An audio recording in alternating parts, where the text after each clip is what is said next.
and welcome to a BloJo Christmas with Busy and Joleen. Hey! I just realized I have to Oh. change my little banner thing. I have to make us a BloJo Christmas thing, but I haven't done that yet. So I'll do that next time. Busy, how are you doing? I'm doing really well. I'm a little tired, but overall, I'm doing really good. It's the holiday season. I love the holidays. How are you? I see y'all when Joleen hopped up on the screen. I said, is that 2 trees? That's 2 trees. So we have my pink tree and then Chell's little mini king tree. And I put a little crown on the top for him. And then, yeah, I'll give you guys a closer look at it when Vlogmas. But pretty much for the rest of the month, I'll be broadcasting from here. Ooh, and I told her, now I got to get 2 trees. 3 trees!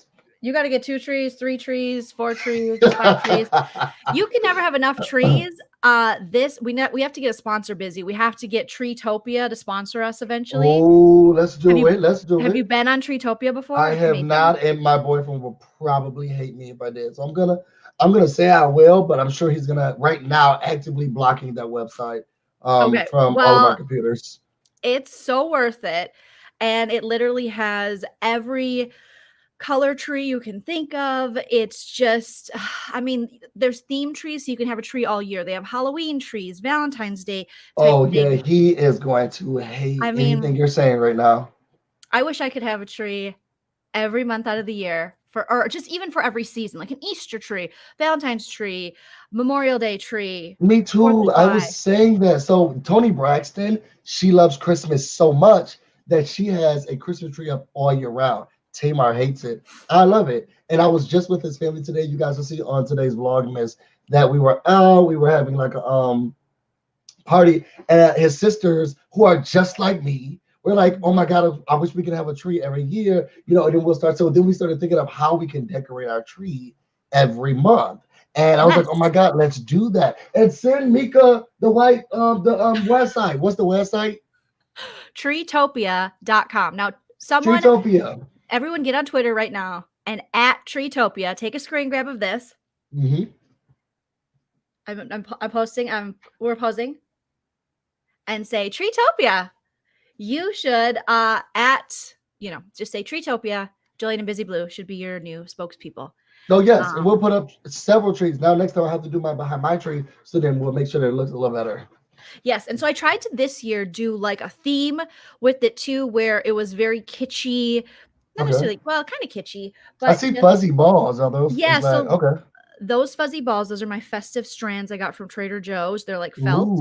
They're super cool. It's almost like a very childlike tree, and just like silly ornaments, kind of like this, to fit. Oh my God, I want one. And ridiculous. So also, this is one of my favorites. Nana got it for me. What are my alcohol bottles? Cupboards. Well, for me, no longer. It's just a cat swear. So this is Tilly's ornament, you guys. So cute. See. We have our happy holidays over here, and then we also have Feliz Navidad. You got to represent both sides of the family. Just like kitsch things, kind of like Nana gave me this one a while ago. It's an easy bake oven, little box. So cute. On my tree, and my boyfriend, he's so smart. He's like, I feel like you're gonna need this. My auntie today, she just gave me the perfect man to put on my tree. Shut up! That's amazing. So he took it off the tree so he could bring it up. He was like, I know you're gonna want to show this stuff. I was like, I don't think so. And now look, I gotta show the perfect man. Every episode of Sip and See a BloJo Christmas, we're gonna be talking all things Christmas, showing all things Christmas, unapologetically loving Christmas. Yes. So, yeah, and then you have to have your. I feel like I'm just doing a tree tour now, but I'm obsessed with my tree. Okay. Who is that? A crown? Of course. This is from the Lauren Conrad Coles collection, I believe. Or no, I think the gold one is. This one might just be Target. But that's so cute. I want it after Christmas is over. Yes. Yes. Wait to the people. Yes. I love it. I love it. So yeah, I got this tree last year, I think, and I just fell in love when I found Treetopia. I'm like, this fits my personality so well, because just like I love just green Christmas trees too, but I'm just like, this fits my personality even I more. like green Christmas trees. But I really want the candy corn tree for Halloween. They have a candy corn colored tree. I You kid you lie. not. I kid you not. Oh, he's gonna hate you right now. Oh my gosh. No, Chell doesn't. Well, Chell kind of knows this, but this is only a 5-footer. Next year we're getting 7.5 foot. Yeah, first of all, how dare y'all? How dare. Yeah. I thought a 5 foot would be enough. Oh no. No. If it's not even taller than myself or my husband. Yeah. But what because it looks like we're running out of space. It's like, what am I supposed to do with this small tree? 7, 8 feet. What is this?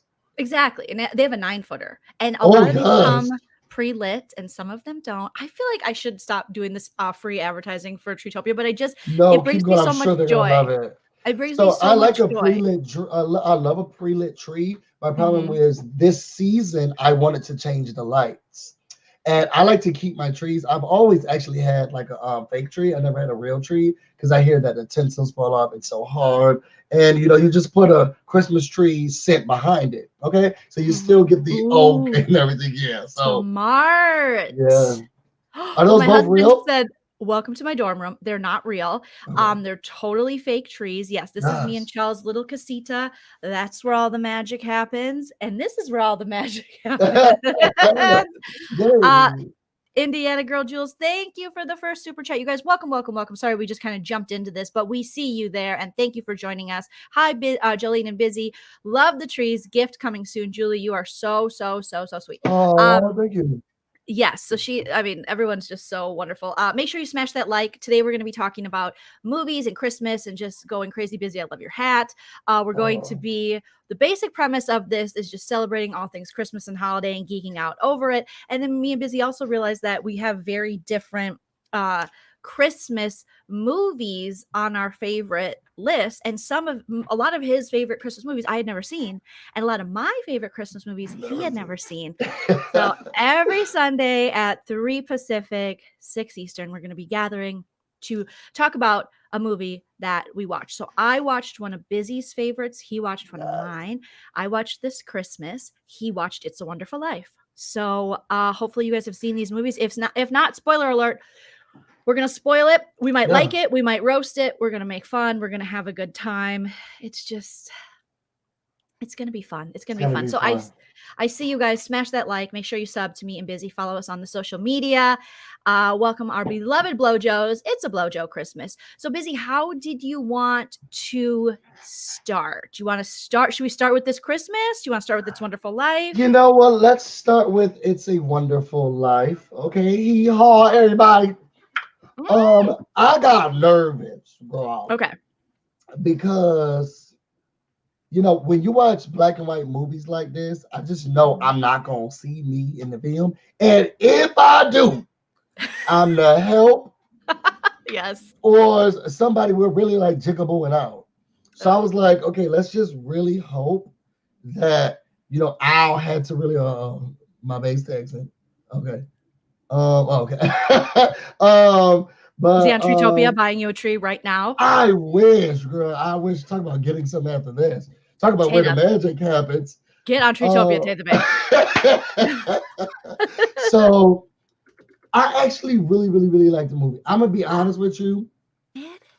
I fell asleep at one point. Okay. I didn't know because older movies are like really long. Okay. They're very long. Really, really, really, really long. How long is this one? This one is 2 hours and 10 minutes. Okay, 2 hours. Not that you counted, but it was 2 hours and 10 minutes. It was 2 hours and 10 minutes. So I was like, okay, like buckle up, let's buckle in, okay? And then I specifically, because I was with Taylor Bay's mom yesterday, and she was like, let's watch it. They have the color version. I was like, no, Joleen specifically told me I have to watch it in black and white. So I cannot do the color version. I had to do the black and white version. She was like, oh, well, then you got to go home and watch that.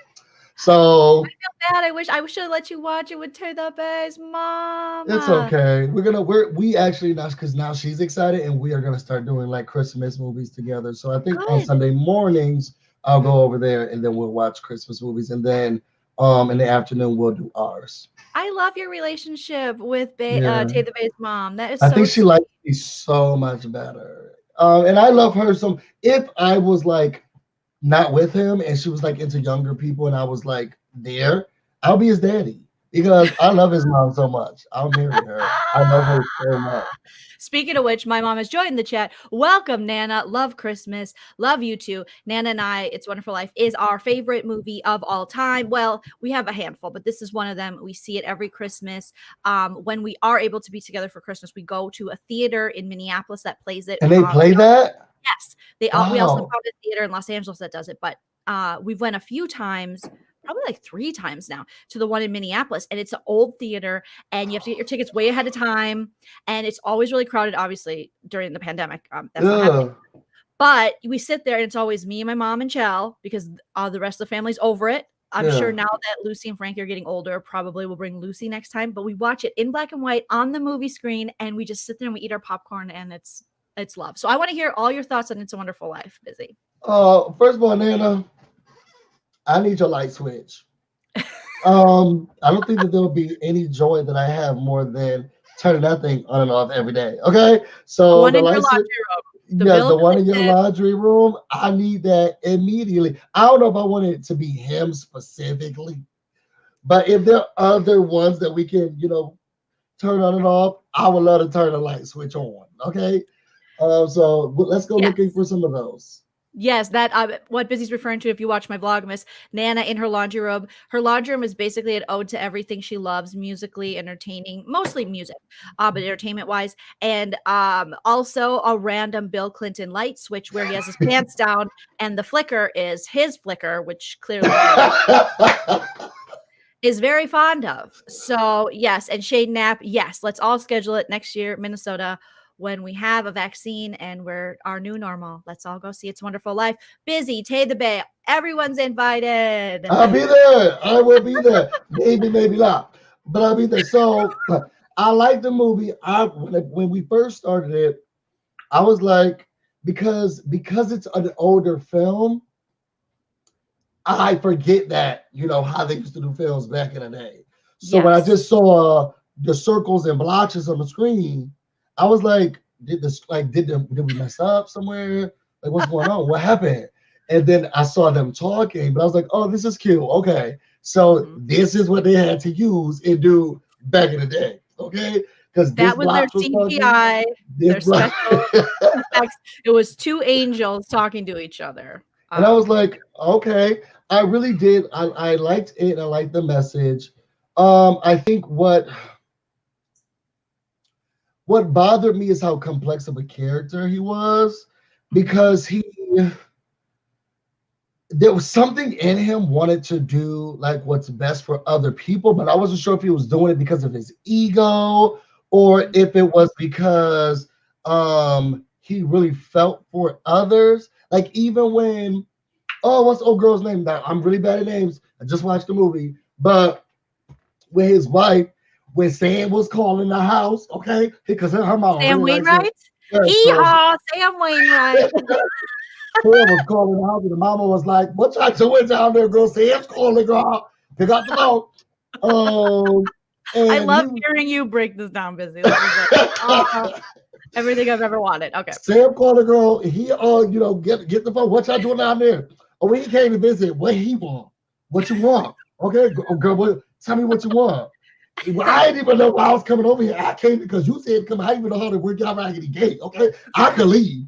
So he getting ready to get up and go. She get on the phone, and then he's coming back, and it's like, just say you like the girl. You walking out here with your head down. Your brother done got his stuff together. Okay, got a really good girl. You act like you want one, but you don't want one. And then he's yelling when all of that goes away. He's like, I want to do my own thing. I'm gonna decide what I want to do, this and that. But now you want to embrace. What do you want? And it was frustrating to me. I'm not gonna say because I'm dating somebody like that, but it's like as he's up on the screen. It was a very it's a very interesting scene. What Busy's talking about is when Mary is home from school and George Bailey, obviously he goes to a party and he sees her and he hasn't seen her for a long time. He's a little older than her and his brother's back and all this stuff. And they have this weird interaction. And then all of a sudden they're like, oh, George. And she's like, got her, the way they hug and stuff. Is that when then Sam called back on the phone and then who's down there? And then So it Her was. mama was like, "What's going on?" And his mama, let me tell you something, mama. I hope you watching this. Don't you ever call nobody talking something. Oh, I don't talk to Biz and he on the way, girl. I was letting you know that he gonna be stopping by. So he going around playing with people's mailboxes and stuff. I'm thinking, why he working that thing? They have the mail delivery. Now they're not gonna get their mail taken because you don't put the flag down, playing so much. And she Mary come out the window. Oh, it's George. Oh, and who said I was coming over here? Your mama called. Well, I ain't tell nobody. And it was just like, love what you have. Tell the people that you love them, or that you want them, that you care for them. And it was frustrating me throughout the whole beginning of the movie because of how complex his character was. When the other bank, when he got married, and I guess they were doing like a run, I still kind of don't understand. I think I need to see it another time to really digest it. But when they're trying to leave, and that bank was closed, so then everybody was right outside of his, and everybody wanted their money, but they had the $2,000 left. He's like, look, we can all do this together. They're just gonna try to get you. I have your back, I have your side. It felt like, okay, he's one with the people. He really cares about these individuals, and they cared about him too, girl. I'll just take $17.50, okay? Oh, if you got wasn't that one lady so sweet? Because you have the one guy, and he's like, I want my whole account. And he's like, no, we'll give you your money back. So basically what happens is like a Great Depression type thing. Can you explain that to me? Everything crashes in this, economy. And so George has the building, the Bailey Savings and Loan, which he ends up taking over when his father passes. So George has just been waiting to get out of this town. He's been waiting to get out of Bedford Falls his entire life.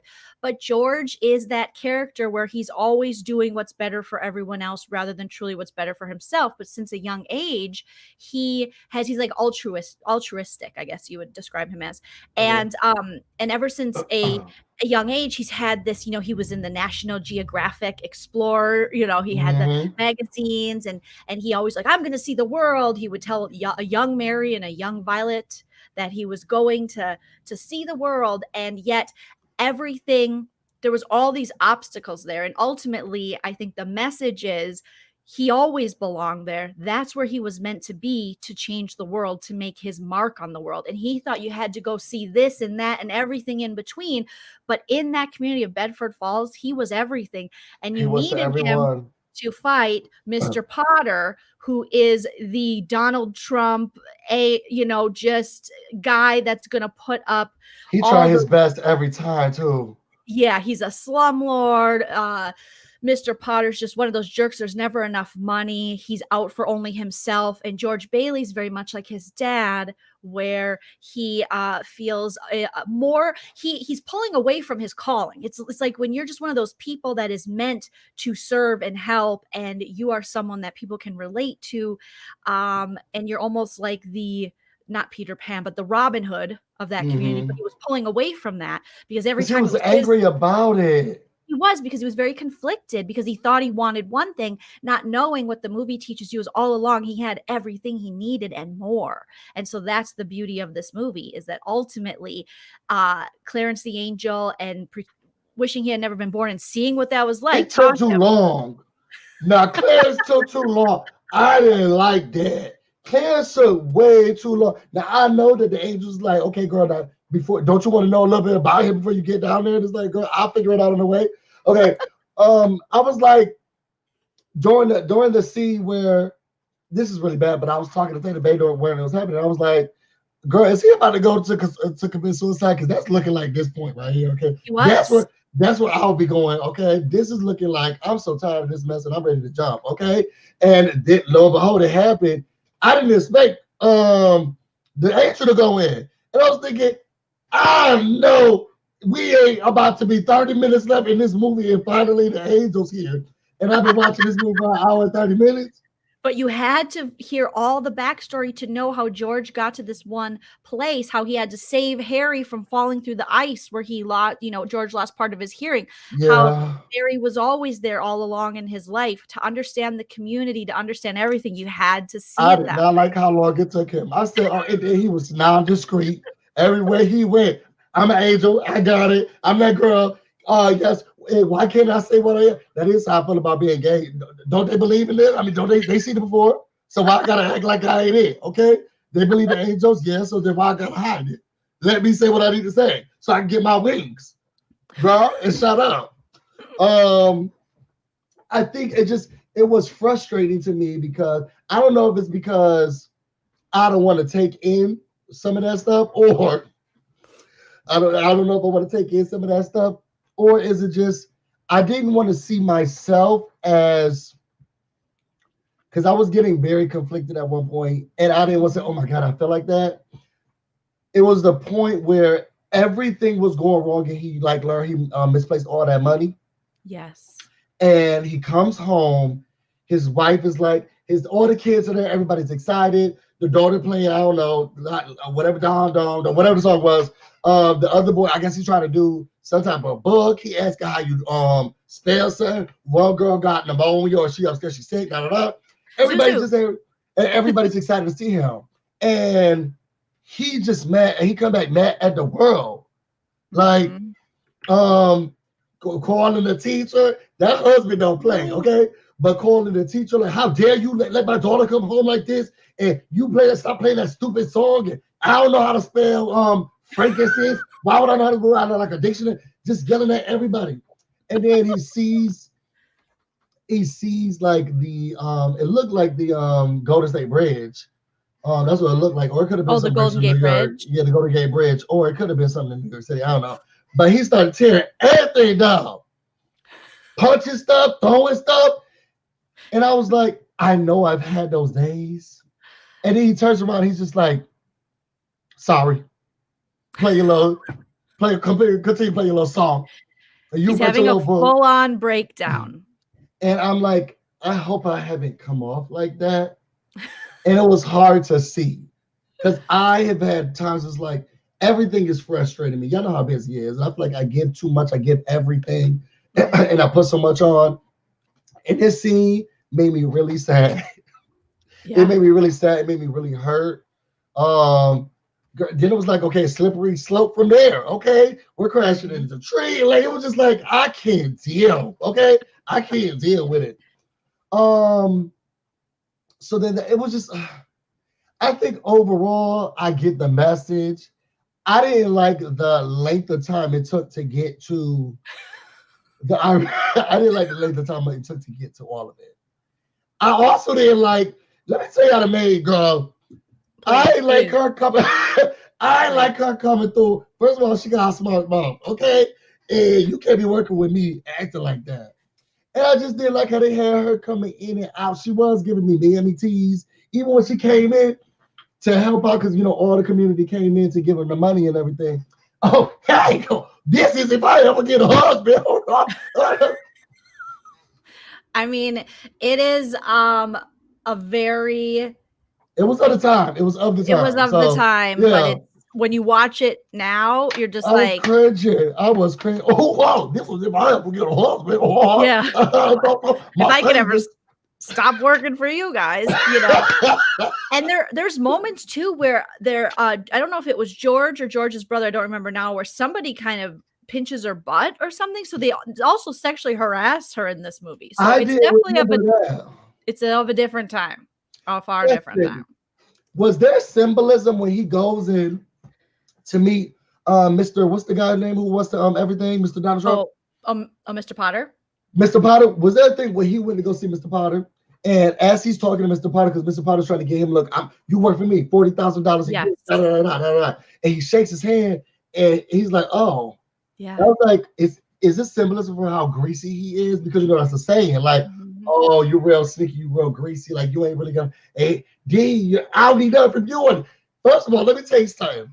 Don't anger this place on me. I did not like when George was like, you know, and that's for you. And that's for you too. So I'm just standing here. I was just giving the papers over to him. Then he opens the door, and that goes for all of y'all too. I'm just trying to open up a bank account. What are you talking about? Why I'm getting yelled at from this? Why he yelling at everybody in the bank?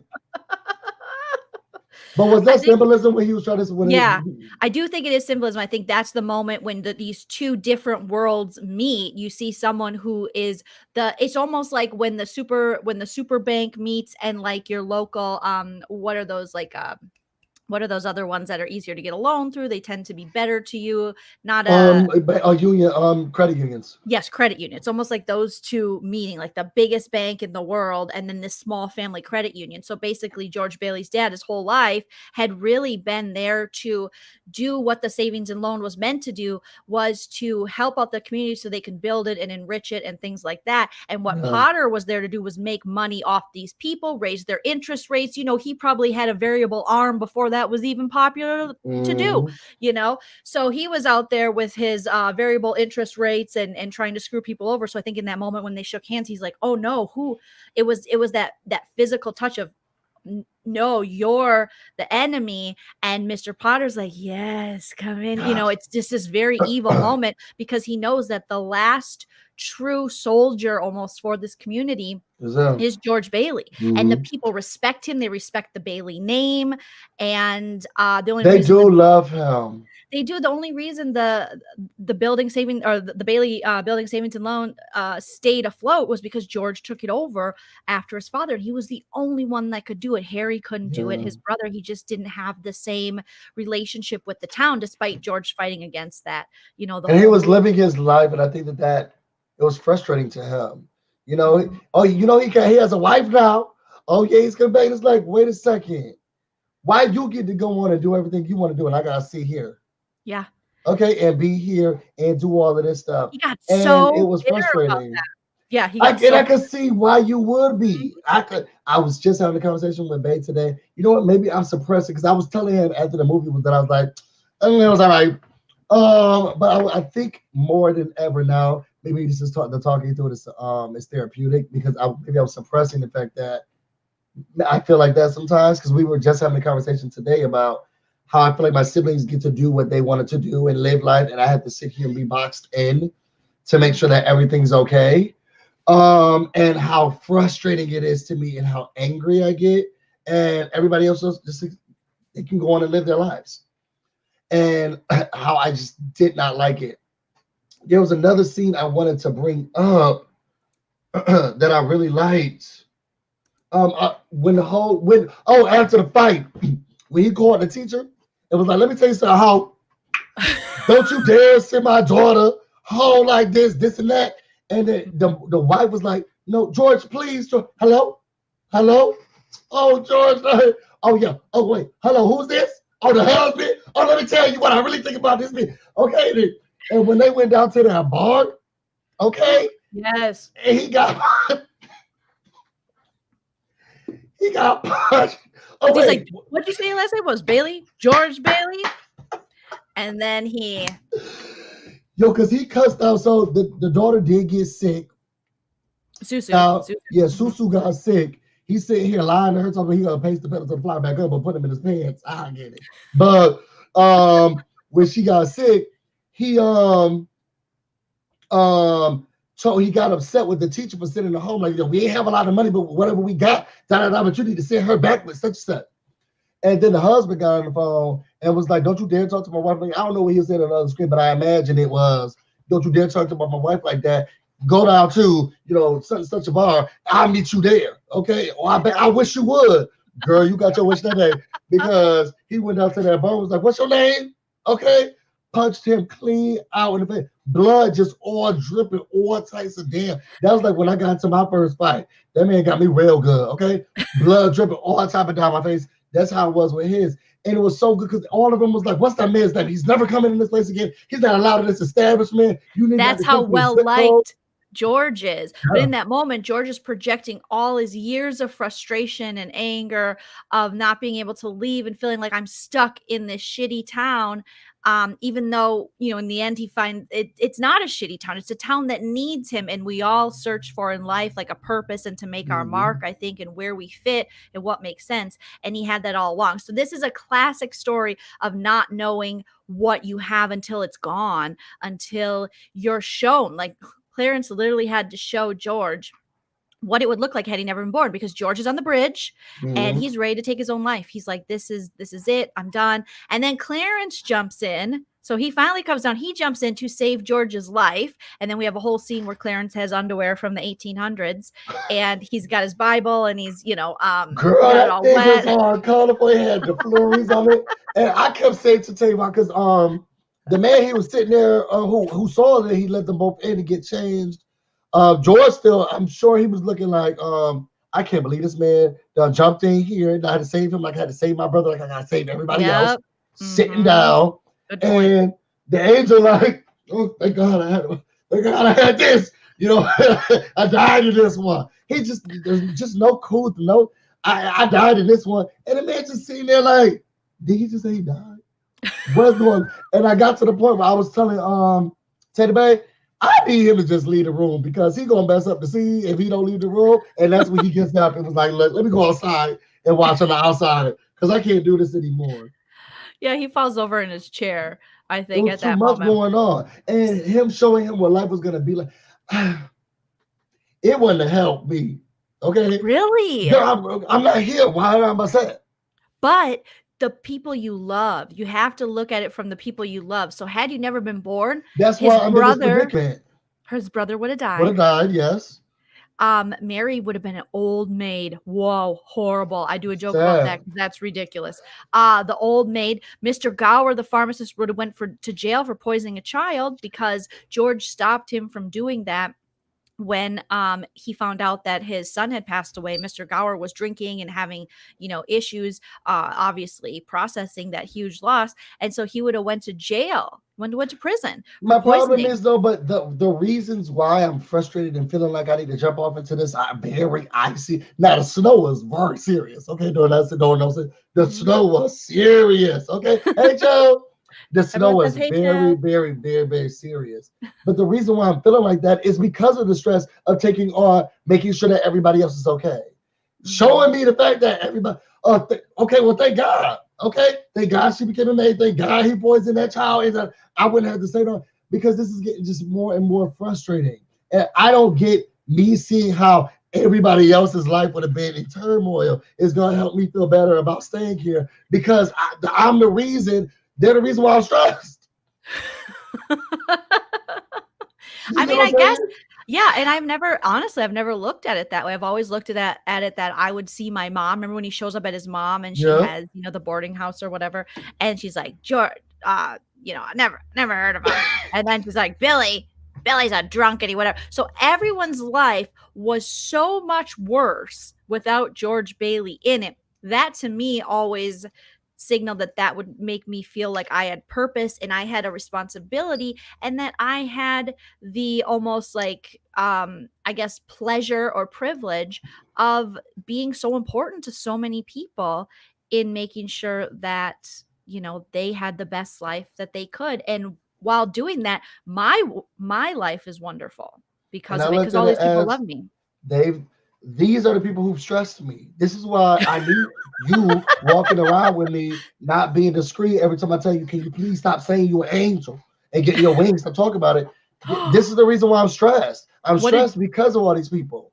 What did you think of when they went into the bar? So now we're at the point where George has now wished that he had never been born. Clarence Angel's like, I'll make that happen. I'll show you. And all of a sudden we see Potterville has like slums, like he has destroyed the whole community. And George goes around and is like, oh, please, blah, blah, blah. And then they go to a bar, the same bar he got punched by the teacher's husband that stuck up for him, have no idea who he is and think he's a little weird because he's with this guy who says he's an angel. Yeah. And then the saddest part of the movie, I don't know, let me know if you thought this was sad. It always makes me and Nana cry. And if Nana's listening, she knows what I'm talking about.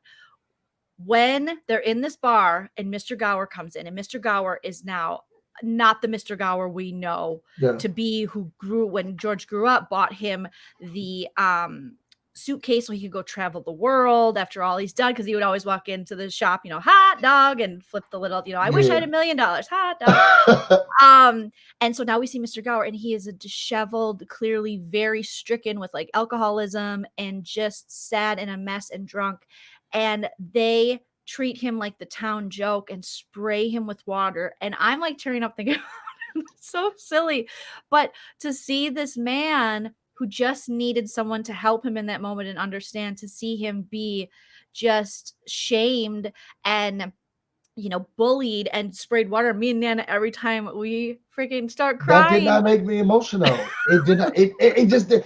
I'm telling y'all seriously. The part that only stuck out to me the most, and maybe it was me suppressing the rest, is that scene of him at, because now he's at home and he's destroying everything and everyone and how everyone feels and what's going on. Okay, Mary had to call her brother. Okay, Yeah, and just like, yes, is yes, daddy in Tami. trouble? Yes, he is. You better go up there and pray for him. Go pray, Okay, Tami. girl, because you know what, too. Big Zuzu, you know how Zuzu do, and I'm about to call him up right now. Pookie, go get Pookie in there, because he done came up here. I done tried to cook dinner. He done destroyed that bridge that mommy done bought everybody. Okay, go get Pookie in there and go meet him down to the bar, because I know exactly where he's going. Okay, is daddy in trouble? Yeah, do you need to pray, girl? All of y'all go do it. You go do it too. Okay, because he gonna need prayer after they mess him up. I just felt like, and maybe it's the mode that I'm in right now personally. The stress of everybody else, that they've been putting the stress on me, and I'm just as upset and angry and frustrated. I can have other dreams and goals and all this stuff, because I didn't even like it in the way beginning of the movie when he tried to go to that girl. She tried to push herself upon him. What do you want to do? And he's like, oh, we can go to about walking. And I was thinking, that sounds so beautiful. Girl, take those shoes off, just walk in the grass, Right? climb up. And she's like, what? Take my shoes off, walk in the grass, and then all the nosy people in the town. Yeah, you got to be some type of boy if you just listening to our conversation. Everybody standing around yelling. Well, then whatever. It's just, oh, y'all the reason why I'm upset. Y'all the reason why I'm frustrated, why I'm depressed. Y'all the reason why I want to sit here and jump into an icy cold bridge. Y'all the reason why I want to do all this. Y'all the reason why I ran my car into that tree that man's daddy died in front of, or whatever. Y'all the reason why I'm doing all of this stuff. Okay? And so now that I'm gone, thank God you're a joint getting sprayed with water, girl. You ain't never heard of me. Y'all pouring that's true being a maid, because y'all not appreciating me enough. Okay? And I need more. And I wouldn't be here seeing it ready to jump in the bridges. Even at the time I'm sitting here trying to kill myself, I gotta save someone. In the midst of me trying to die, I'm still saving people. It's just out of control. Well, yeah, I mean, there is a lot of I guess I've understood the pressure on George, but I always thought once he was able to see how important he was to these people, all that pressure went away and it was more of a privilege. But yeah, it is still a lot of That's pressure. a heavy burden. It's a Girl, heavy look at burden. all these people that would be gone, destitute, bored, and broke and dead if it wasn't for you. And that's my job? Wow. And there's a lot of selfish people out here in the world. Girl, go to jail. Stop, because you could have been poisoning people. Do the maid work. Look, you're drunk with the. I can't. It's just too much. It's too much. Yeah, I do agree with you with the Violet when he was like, "We'll go run," and it's like no one in that town truly understood him. The one person that really understood him was the one he kind of pushed away even in the beginning, which was his wife, Mary. Yes, Mary really got George, even though Mary was just fine. Her dream when they threw rocks across the street into that old mansion, that was like I didn't like her abandoned. in the beginning. But I was No, like, she was too aloof. I mean, I don't say aloof. She was so, maybe like a oh, I'm Galen. in the rose tree. Oh, I'm in the, oh, what do you want to? Like every time I ask you a question, you walking away singing. Girl, I just asked you a question. Okay? I just threw my name. Well, what was your dream? And he talking about his, and she's throwing hers. What you? Girl, I'm so tired of you walking away from me. And got another one. You can kiss my hand. Girl, no, I just asked you what you said over there. You can tell me that. I'm not kissing nothing until you tell me what you said. Okay? Now my daddy had a stroke, and I still don't know what you done dreamed for and wish for. You can't tell people your wish or it won't come true. But all she wished for was that moment of them in the house, happy with kids. When they revitalized the house, all she wanted was that family. All she wanted was to be with George and have their life. And so, Yeah, that was her wish, but George wanted to see everything, and but in his true nature though was to always help people. When Violet needed help, even later when the auditor guy was there, she needed a little extra, he gave her a little extra at the detriment to himself. When Billy lost the money, he took the blame, because it wasn't George that lost the money, it was his Uncle Billy, who was always drunk and tying stuff around his fingers because he couldn't remember anything. Misplaced it. But Uncle Billy needed a job. He was Uncle Billy. They knew who he was. He had that damn crow. So, they were like, George just took care of him. And I ain't like that. It was a burden that it's a lot to bear. It's a lot to bear. It is a lot to bear.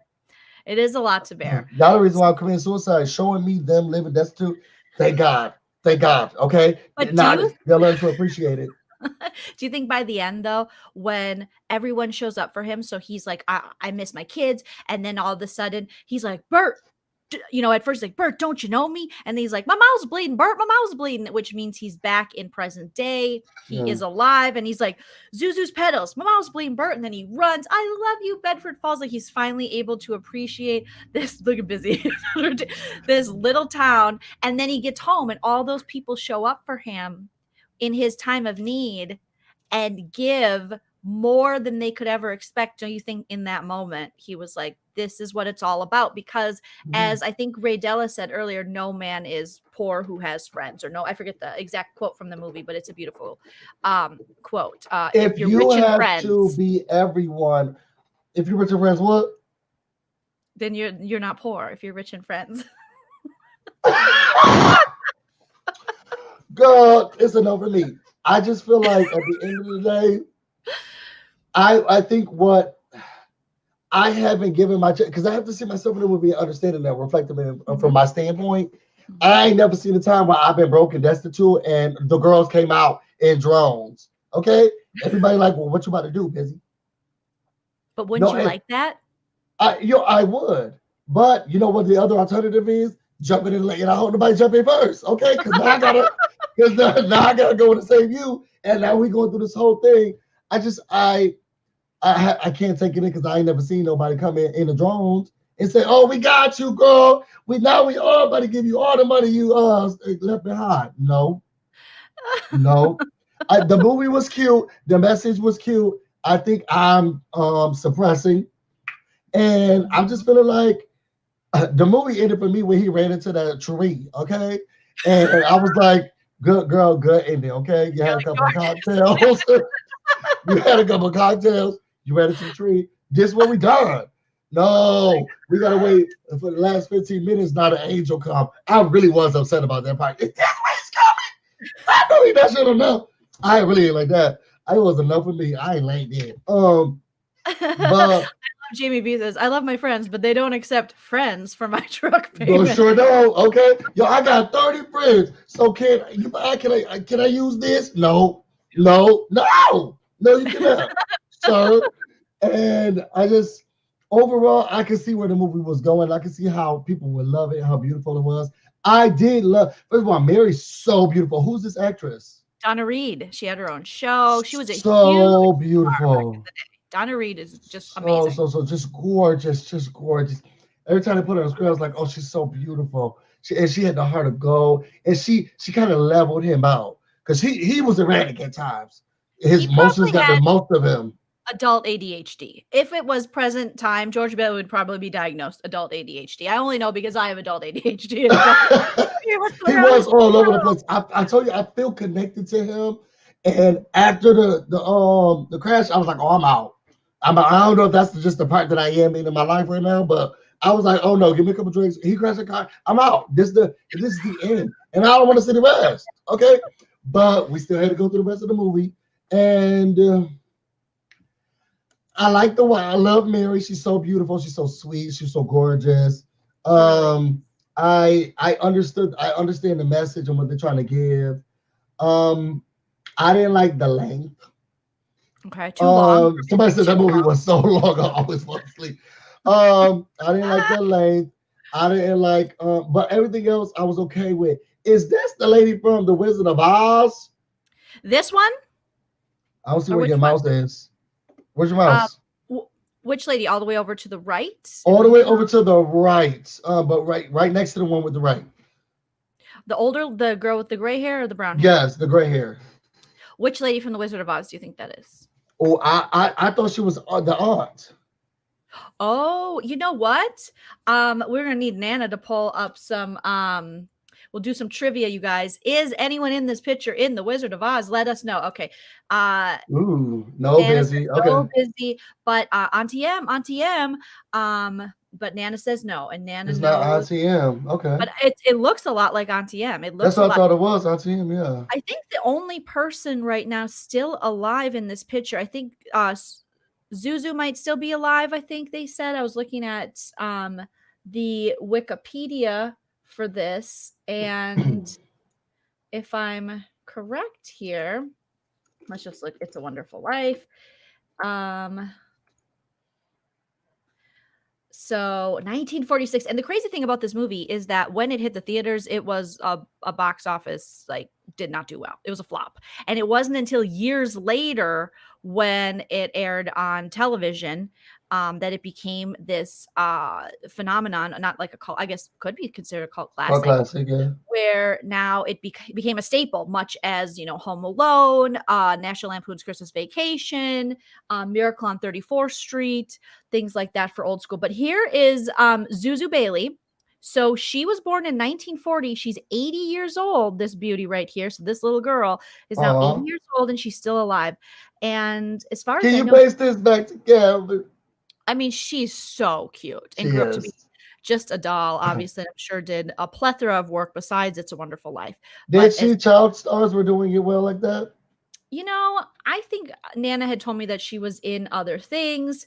Here's just an interview from 2019, and Carolyn Grimes as Zuzu, the little girl in It's a Wonderful Life, who declares every time a bell rings, an angel gets his wings, which became just this household thing that everybody know. Most people, I shouldn't say everybody. Yeah. Most people know when you hear every time a bell rings, an angel gets its wings. It's Clarence. So at the end of the movie, the bell rings, and they're like, "Daddy, every time a bell rings, an angel gets its wings." And he goes, "Yes." And then they get the note from Clarence, and the movie ends. And yeah, that's that about that. Overall, out of 5 stars, I give it a 3.5.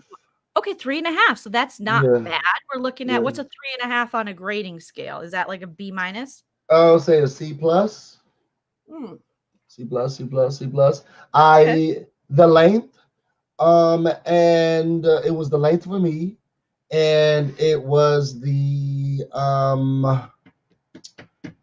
I guess the overall story. Mary's acting was really good. I don't know if I like George's acting that much, especially like when they were sitting in the house, and I was like, she's acting her butt off, and I didn't know about him. I don't know if he knew the scene had started. George, the thing with Jimmy Stewart is that type of acting back in the day was very much over the top, very dramatic, to where down, it kind of became a little more realism, so I can see do you have any familiarity with Jimmy Stewart before this? Because he's been in just a ton of stuff. So it's a little Jimmy Stewart-esque, and he became, a household name actor back in those days and was just like the it dude in a whole bunch of movies. But Donna Reed, really, to me, in this movie, I think you're right, is the breakout star. She did that. Her beauty, her acting, and she just gave us. She was the one who was like, I was like, oh, just the heart of gold. Thank God for her. Every time she came up on the screen. Okay, when they went into that raggedy house and the water was coming everywhere, she's like, George, okay, come on in, girl. Everywhere you want to be is where it is, okay? And when things was going down and he didn't know how it was gonna happen, she's like, we got a lot of cash, who wants what? Girl, we gotta make it rain on these hoes, George. We got the money, girl. We can do it.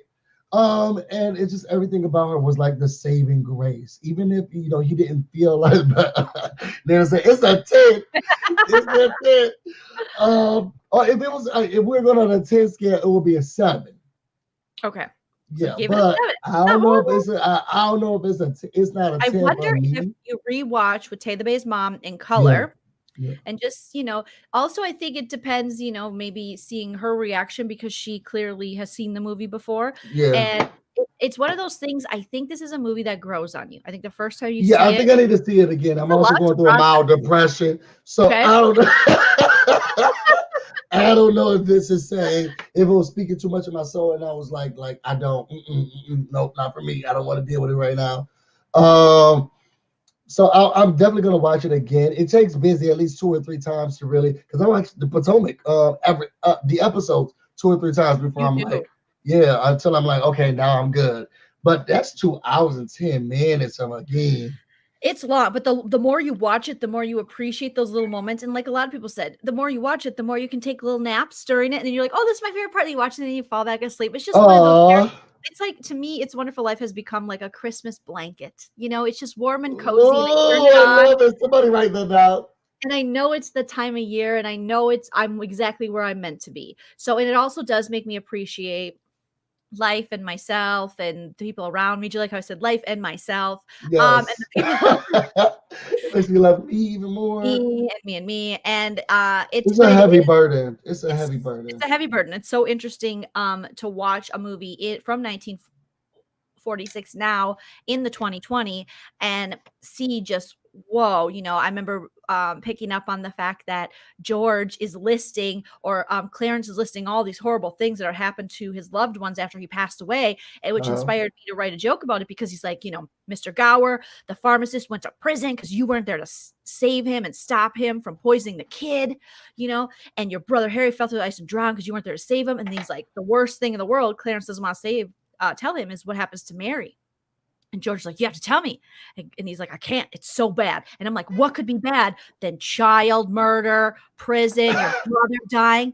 He's like, she became an old maid. She never married. She's leaving the library right now. And I'm like, oh, no, not a single woman. Mary was probably like 26, and she's like a single lady who likes to read. Oh, no. You know what? And I felt this in the beginning. When I'm sure you watched it way more than I have, so maybe you can pick up on whatever the actual quote was. But it was when the angels and everyone was talking, and he was like, "Well, what's wrong with him? Is he sick? Is he dead?" He's like, "No, worse. He's lost faith." And I was like, "What? What does Joleen have me watching? Who you want me to help? His name is George Bailey. Oh, well, what's going on with him? Is he sick? Is he the worse? He lost faith. He lost faith. That's so true.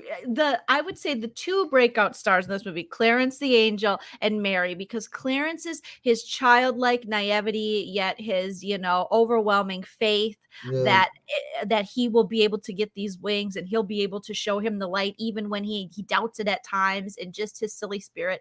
I really, really, really love him. I like him too. Nana, put it in the chat. What else was Clarence the Angel in? Because I know he was in something else. And like Nana saying, my mom introduced me to this movie, so I feel her with me when I watch it. So I think we, and I'm sure when we get to this Christmas, this movie is Nana, who's a blanket.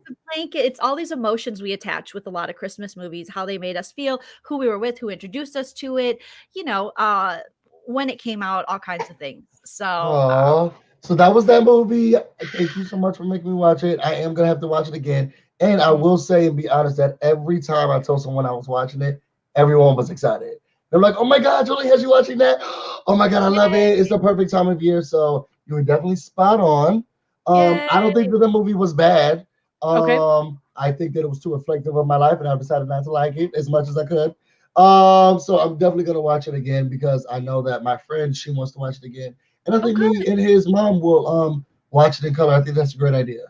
Yes, I love that. So that's Busy's take on It's Wonderful Life. We are going to move into this Christmas. So Busy had been talking about this Christmas, and I said, who's in the cast? And he was reading it, and he was like, reading all, and he's like, Chris Brown. I'm like, I've definitely never seen. I don't think I've ever seen a movie with Chris Brown in it. Full disclosure, I'm not a big Chris Brown fan. Maybe in the beginning, in the 2007 when this movie came out, but after the things through the years, I struggle because there's like songs I like with Chris Brown in them. I remember when Kanye, like Life of Pablo, came out, and there was like a Chris Brown Kanye song, and it was just fire. It was so good, and I still listen to it. But Chell would be like, this is Chris Brown, and I'm like, I know. I'm a I'm a secret fan of Chris Brown's. I do love his music. I love everything that he does. I think he's amazingly talented. I also get the social anxiety that could come for listening to him. So Yes. I try to keep it very low key. Mm-hmm. And And not tell everybody on YouTube. listen, but here's the thing. That's the thing that happens. We can't control these actors or these artists, what they do in their real life, but we also, a lot of times, it's hard because we don't want it to affect everything we watch. So I'm very open-minded to it. Yeah. So so the movie I watched, you guys, was Busy's favorite. Yes! Loretta Devine, Idris Elba, oh my God, Regina King. She's a national treasure. Loretta's a national treasure. The original Dream Girl. Yes. And Regina King is a national treasure. And then Idris Elba, like in 2007, did what? We didn't know it was Idris Elba. Like we didn't know. And then a bunch of other people. And then I'm going to look at the cast list here because it is a major cast list. This Christmas is. Okay. Everybody, donate to Wikipedia. They help us out a lot. Yeah, shout out to Wikipedia. All right, so it was written by Preston A. Whitmore. Now, what's the family's name in this? Whitfield? Whitfield, yes. Oh, but it was written by a Whitmore. Wonder how much that was maybe on. So yeah, you had Idris Elba. We had Loretta Devine, Chris Brown, Columbus Short, Regina. Love Columbus Short. Keith Robinson, so talented. Les Alonso. Les Alonso, okay, one of the finest men in the world. He's from Washington, D.C. He's so fine. Okay, when he was in that bathroom, sorry. Oh, I hate him, but I hate him because of his character. I hate him. But that's how good he played it, that I hate him. Lauren London, who is, Sharon Leal, gorgeous. Little Wayne's baby mama, Lauren London. Mekhi Phifer, my baby's father. And so it was just, I was very excited about this. So do you want to give any upfront feelings? No, go ahead. I guess I will. This is one of my favorite movies because I have a problematic family. Okay. And it's hard to get us all together. And if you make one person mad, we all gonna make each other mad. Okay. And I feel like we have a little brother who's nobody interested in what they're doing and like trying to figure out what's happening with them. So he's like living his own life and being mad at us and always with my mom and gonna follow my mom around. And we're all just trying to get our lives together and fix them. And this Christmas brought up like this new hope of what life could be like, what we're not seeing and loving and enjoying about each other, and how much family really means. And even the things that we don't know matter. The things that we love about each other, don't love about each other matter. And removing the veil of, how we think we see each other and making things work. Even my stepdad with my mom, like it just everything just fit and makes me just feel so happy. And Chris Brown sings the hell out of those songs. That is the truth. Okay, so first thoughts on this movie. It is such a large cast, and I imagine it was very difficult to, because everyone has a part in this movie. And I love these ensemble family movies. I love a Come Home Again Christmas movie. I mean, you had me at Come Home. When I see, so they call her Medea. So this is pre Tyler Perry's breakout Medea. Yeah. So everybody in Black families, we call them Medea. So like you'll have your big mama, or you'll call them Medea, or you'll call them big papas. Those are like matriarchs or older women in a family.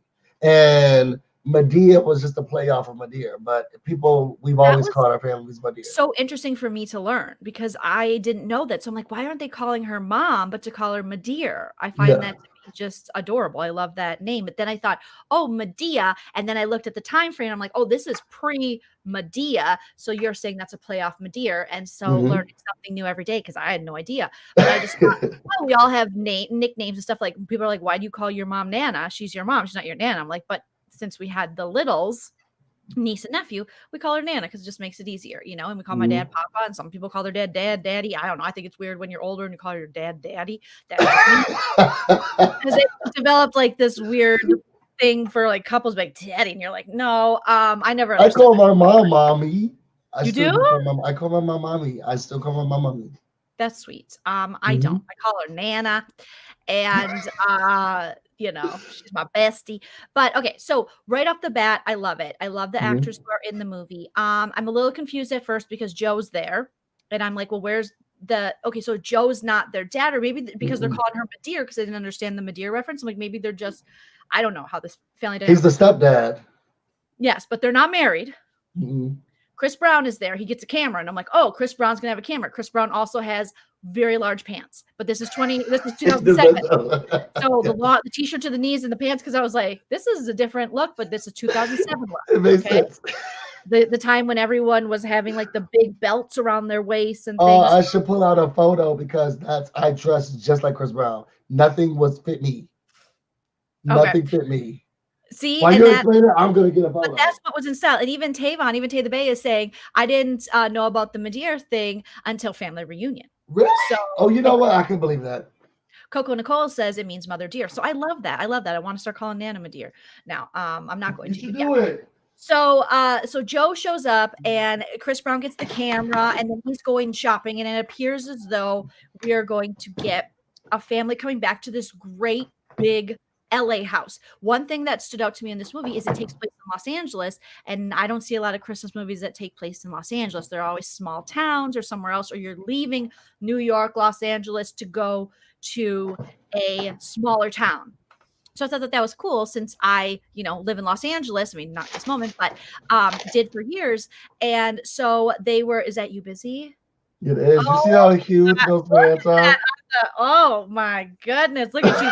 The oversized jeans. You got the white tee under the white button up. I like it. That is okay. Oh, I hated it. Go ahead. You had that Chris Brown style. I see it. But literally Chris Brown, I was like, he's not gonna be able to ride that motorbike because are at his ankles, and he is gonna have to, that's the first thing I think now as a 40-year-old. Back in the day I would have been like, oh, Chris Brown looks good, but now I'm like, that's dangerous. Okay, just careful, son. So all right, so they're all coming home. It's in LA. I was able to see the Grove. There was a lot shot at the Grove. I love the Grove. A lot of local Los Angelans, Angelinos, they don't like the Grove. I like the Grove.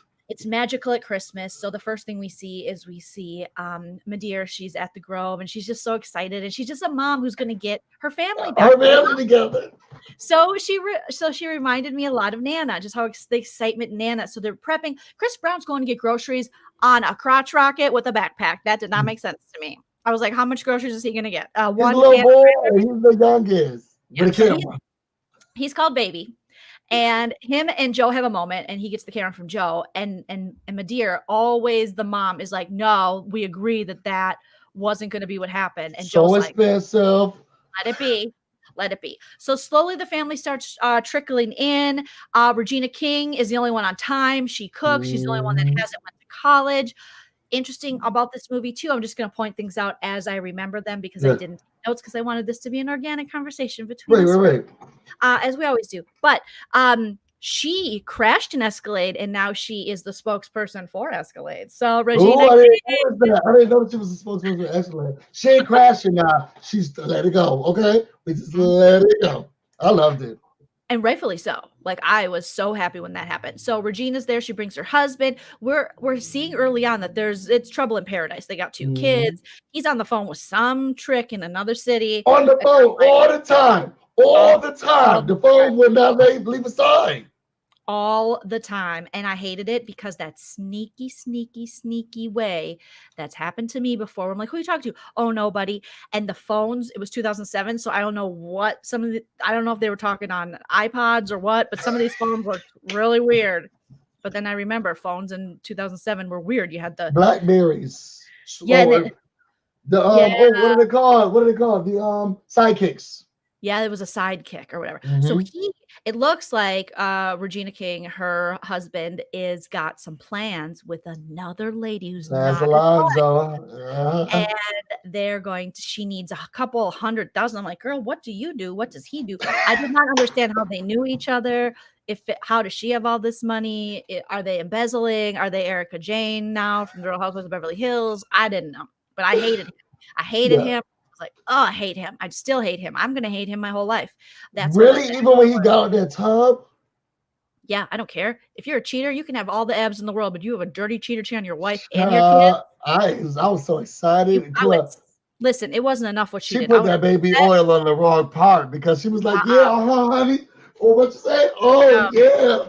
It was amazing, but I would have set his abs on fire. Okay, those things would have burned up. I would have taken them out surgically and given them to a man who deserves them because he did that. Okay. So that's how I feel about cheater pumpkin eaters. Okay, so she's there, she's cooking, whatever. Also, the woman who murdered Selena in the movie is there. Do they know they have a murderer at Christmas? She was a part of the family. She is a murderer. I was like, I forgot that she was the woman. I was like, Selena's killer is in the kitchen. You guys, somebody call. The call is coming from in the kitchen. The murderer is forgot that she was the woman who murdered. Only you. Only you. That woman is such a great actress. She's wonderful. But I'll never forget in the movie Selena with J-Lo that she was the killer. She played the killer. And I was like, oh, hell no. How are they going to invite Selena's killer over? Oh my God. I totally forgot. Fall in love with you. Yeah. So then I thought about Selena for a while. And then I was like, no, get back in the movie. Because I love Selena. But oh my gosh, look at my sweet husband. Me some trolleys. My babe loves trolleys. Thanks, Charles Bells. I need a refill. Well, I can't eat them right now because I don't want to be crunching you guys' face. But okay, they do love when we eat on cam. The girls do love they hear the chewing sound. Come on, give us some ASMR. People don't though. Some people. Well, then give us a thumbs up and click off. Okay, so then they're there and they're cooking, and you could see there's a lot of tension between siblings. So you have the other sibling come home, and again, I'm like you busy. I don't remember everyone's name in the movie. Yeah. So the sister from New York comes in, and they won't let her cook anything because she can't cook. I feel like I'm that chick where I'm like, oh, I could do something. I mean, I don't really offer very often, but she was like, I can cook something, and they're like, wasn't that Lisa or was that Kelly? I think it was Lisa. It was. No, it was Kelly. It was Kelly. It was Sharon Leal. That's all I know. It was Kelly. So Kelly's there, and Kelly she can't cook nothing. Now, Kelly does not like Regina King's husband, aka what's his name? Malcolm. She doesn't like Malcolm because she's a cheater. But he's so fine. You're never fine enough to cheat. Never fine enough to cheat. I don't know about that. She's like, Malcolm. But there was a creepy part. There was someone, I forget which character it was a cousin or something, was like, if I wasn't your cousin, I was like, you know what? What I love about them, and this is what made me fearful of this movie at some point, is that it was so similar to Soul Food. You've seen Soul Food before, right? Well, with the three sisters, and then you got Bird, you got Maxine, and then you got Terry. And it was like one had to take care of the cooking and the cleaning and do everything. And that's kind of where Lisa comes in. She's like, okay, I'm gonna come in. I got this. I'm taking care of the home. I put all of the stuff aside. I can do it. Thank you so much. Everyone's coming. Our babes are coming in with snacks for us. I need the monkey over it so people can't see what kind it is. My bad. Oh my God, Tay, you're so cute. Thank you, Tay. Let's all say thank you, Tay. Thank you, Tay. Everybody say thank you, Tay. But it made me fearful, but it kind of played that sibling aspect of, oh, this one, she went to school, she went to college, because I went to college and I cook, okay? And I sometimes in black films, and if y'all black in y'all industry, y'all know what I'm talking about.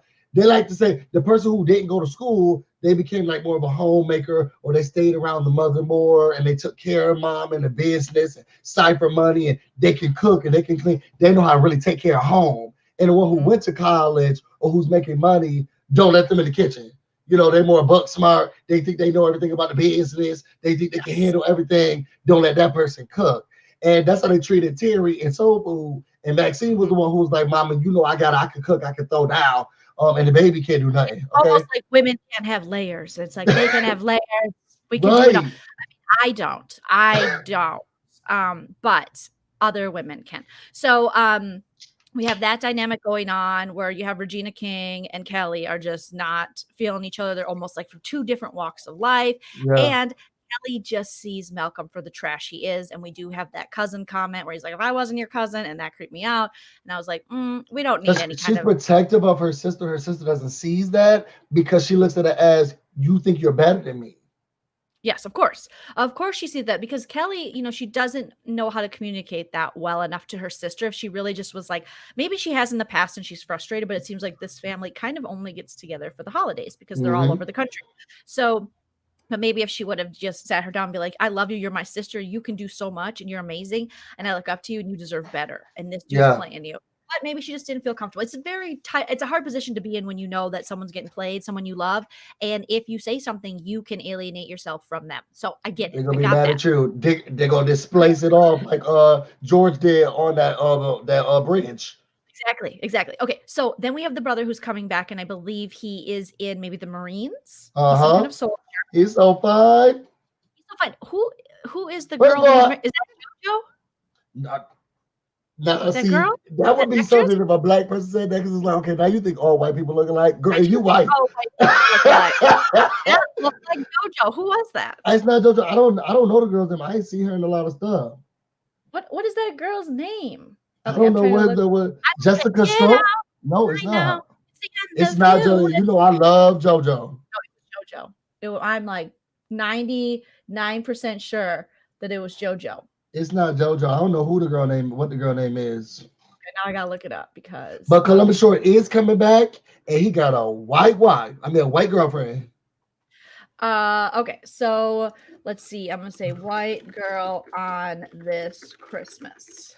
That's how I Google. Oh, I'm so sure it'll pop up.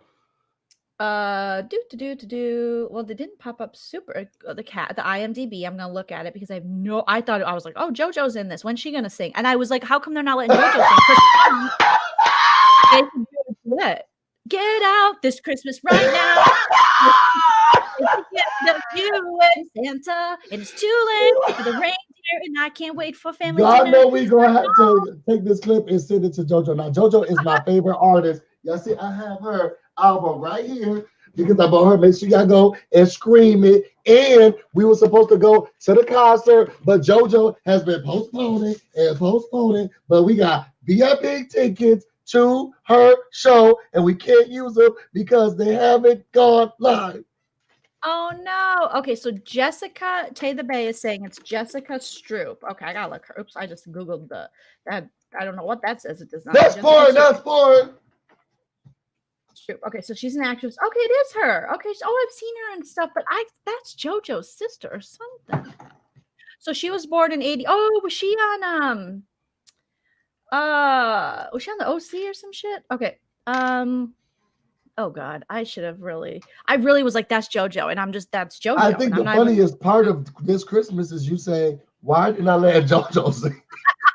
I'm gonna remember that for the rest of my life, and I'm going to record this and say, JoJo, why were you not able to sing this Christmas? And I'm gonna ask her on Instagram because she be responding to me. I mean on Twitter.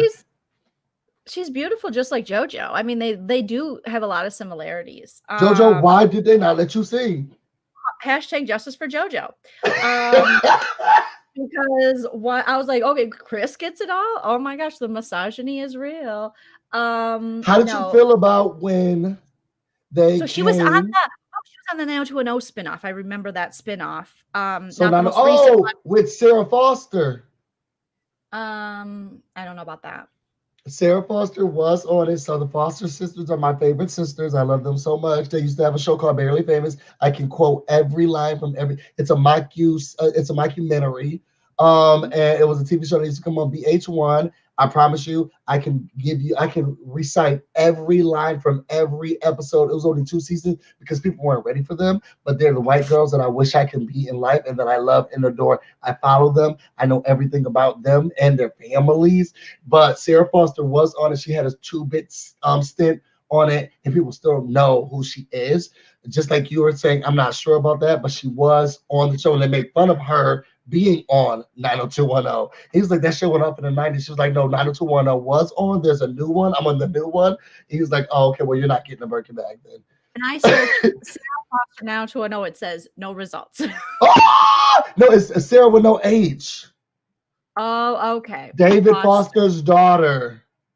Oh, David Foster, Yolanda's husband from the ex-husband who was on the Yeah, Real Housewives of well, Beverly now Catherine McPhee's husband, because she stole that lady's man.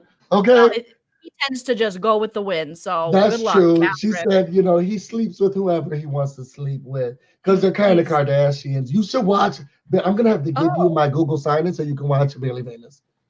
Okay, okay. So I'm looking at her. Okay, okay, yeah. All right. I was getting drunk when she was hitting it big, so I don't remember. Yes. Okay. Got it. We got sorry, Joe. Sorry, Joe. Bloobity blah. Okay, so he has a secret wife, and she's pregnant. He doesn't know she's pregnant. So much stuff happens. So again, we're all in LA. The family comes together. Did you feel the awkwardness? Is it awkward like that for like white families if like somebody brings like a black person home? Was for certain family members, because back in the day we since stopped talking to them, but we had some family members who were quite racist. And my cousin Nicole were the same age, and then she had 2 children with they're not still together, but with a black man. And then she brought him to Christmas, and at the time our family was pretty white.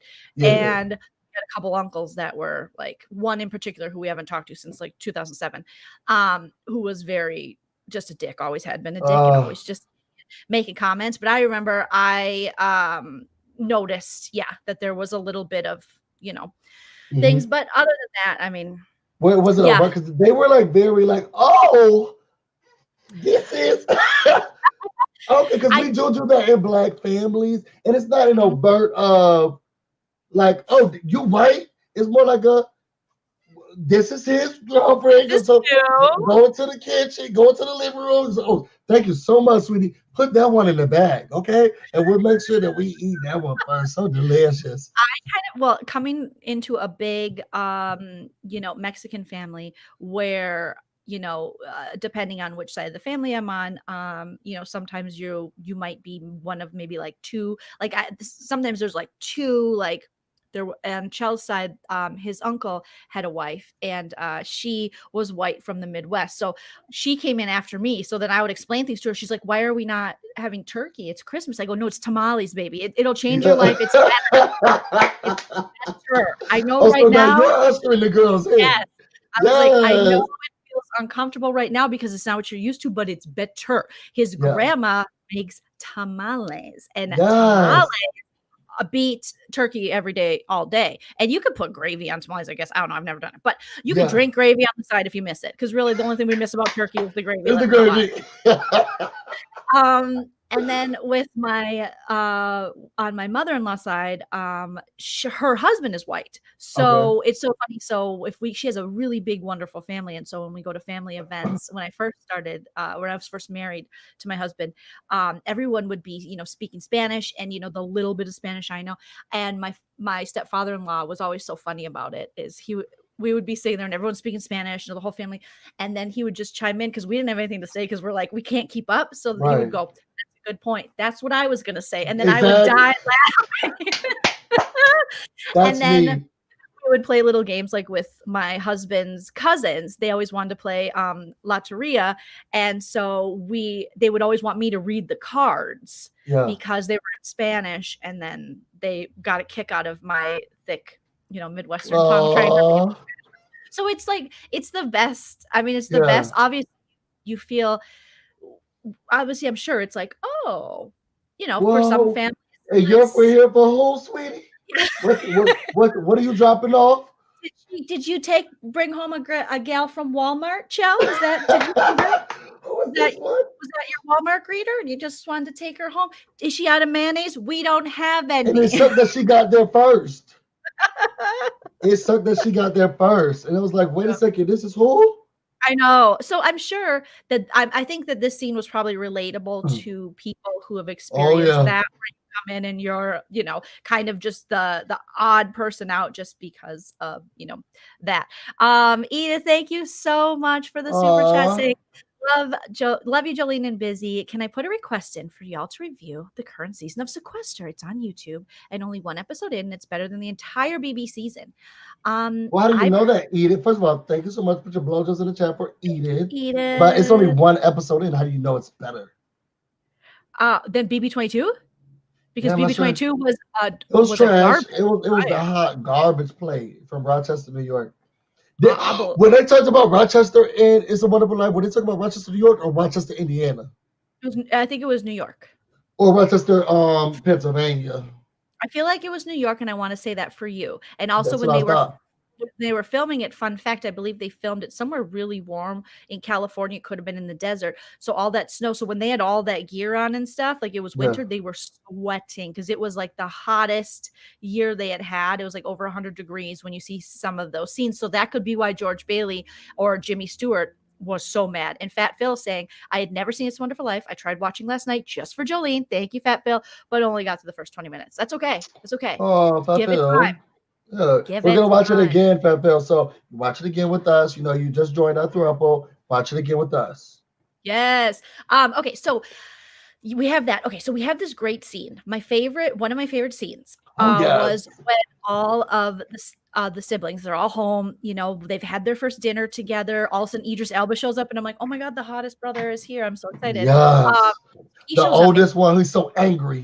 He's so angry. He's got a past. He owes people money. I don't know why yet. I still play the saxophone. What's happening? He's in a club. Yeah, he's sweating. And I'm just like, oh, let's just have the movie about Idris Elba playing the saxophone sweating. Like I would watch 2.5 hours of that. You know, wiping it off. Okay, so not to bone out too much on Idris Elba, but he's there. And God, I mean, how could he have slid under the radar, at least mainstream, for so long with that acting ability? I felt like his acting was just on point. Just amazing.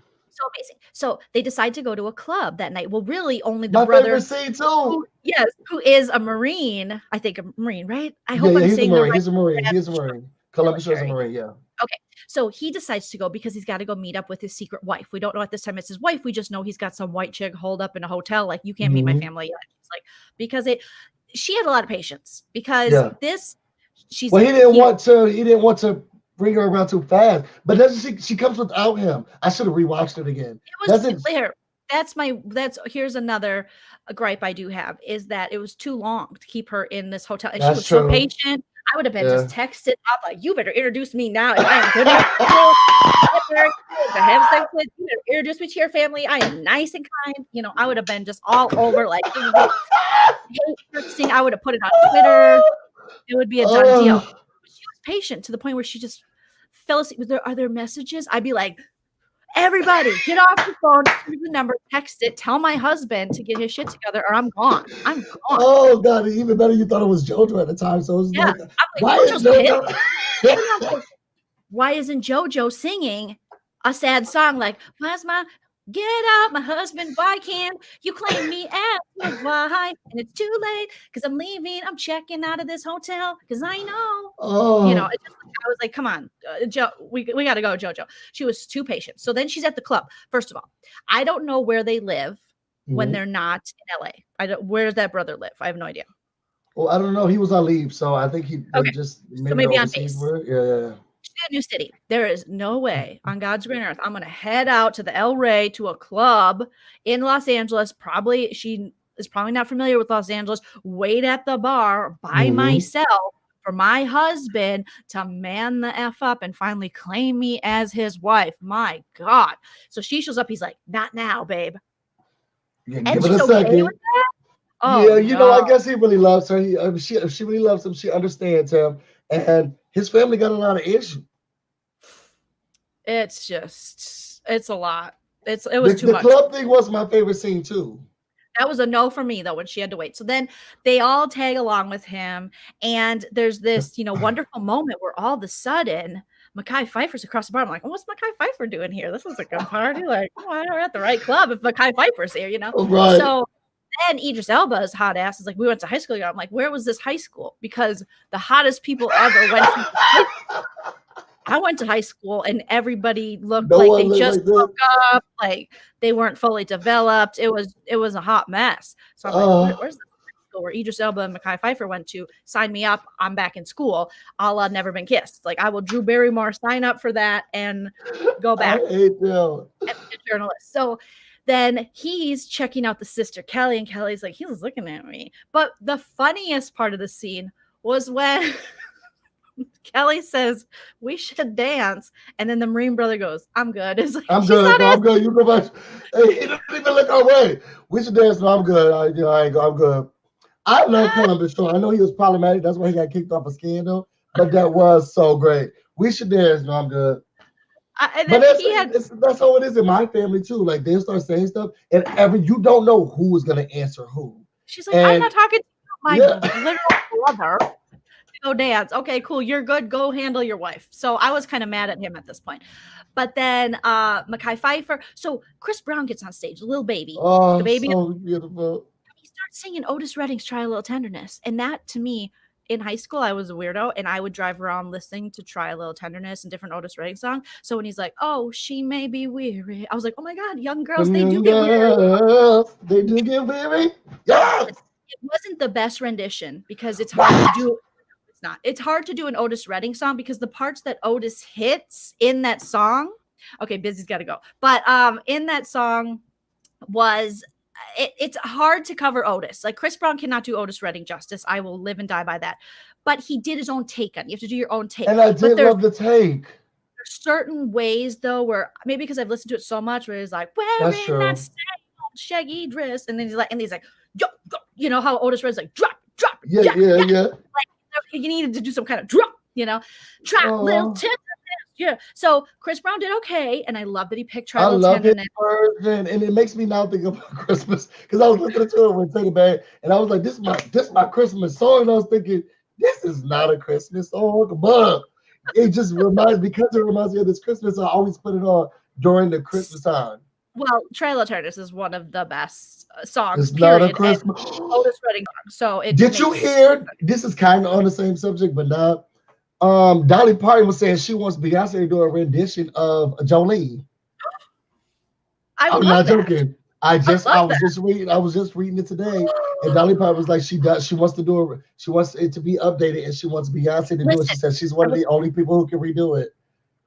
I will tell you that I agree because Miley Cyrus did a rendition, and every time people find out my name, they go, ever since Miley's done that, they go, oh, like the Joleen song. I go, yeah, like Dolly Parton. Like, yeah, like Miley. And I go, here's the deal. I'm not going to hate. Miley did a good job. But again, Miley she did her own thing. She ain't do it. She did not actually do the best rendition of Joleen. If you want to hear, as of today, whatever the date is, 2020, the best rendition of Joleen, you listen to Jack White and the White Stripes. That sounds cool. I don't think I've heard it.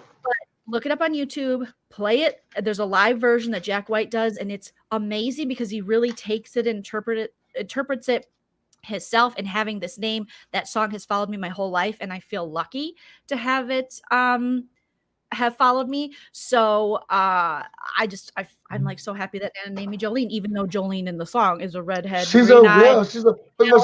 She's a man stealing whore. I know. She's and I used to have woman. Yeah, I used to have red hair, pale skin, green eyes. So that people used to be like, did they name you that because you look like that? I'm like, well, I dyed my hair red, but I have always had green eyes and pale skin and been a whore. No, I'm not a whore.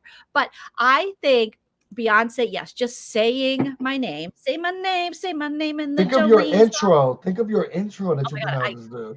I can't wait. So if Beyonce does it and people still only reference Miley Cyrus's version, there's going to be hell to pay. I am going to throw a fit. I think Beyonce is going to kill it if she does that. I mean, let's hope she does. She's been called by the Dolly Parton. If Beyonce says no, JoJo, get that part. I need JoJo to sing it. Okay, so then Chris Brown gets on and he's killing it, and they're like, "Oh my God, baby brother!" Then all of a sudden, these dudes who were hitting on the Marine's wife at the bar come back and make some very gross comment. I forgot what the comment was, but then he pulls out a gun. I was like, well, I feel like we jumped the shark on that one. I agree. Why didn't he just fight him with fists? Why we got a gun? I mean, I know we got to get him to the point of going to jail, but you can go to jail for a fight. Why has he got a gun? I agree. It was weird. I agree. That's a little weird. I wasn't necessarily That's black clubs, though. You know, it's just like, wait, who brought the gun in? You get so sad, the whole party shut down, the whole club shut down. This is like, but who brought the gun in? Like, because we all got checked the skin. I was groped up real beautifully. Why did they not know that somebody who brought the gun in? Yeah, no, so that took a drastic turn. I feel like as far as movies and scripts go, that almost, I felt it was out of character for him, but then he did say it was his gun from, you know, being whatever, a Marine. He shouldn't have had it. He shouldn't have had it with him. But then they get him out, and I'm thinking, who had his info? Who narked on him? How did they find him later in the movie? Why? Did he have to check in with his full name at the door? How did they know it was him? Yeah. How did they find him? You don't remember everybody's ID? Unless those dudes knew him. Yeah. How did they know it was him? So I'm thinking they knew him. Oh, the other dudes. Yeah, they've been following him. He owes them money.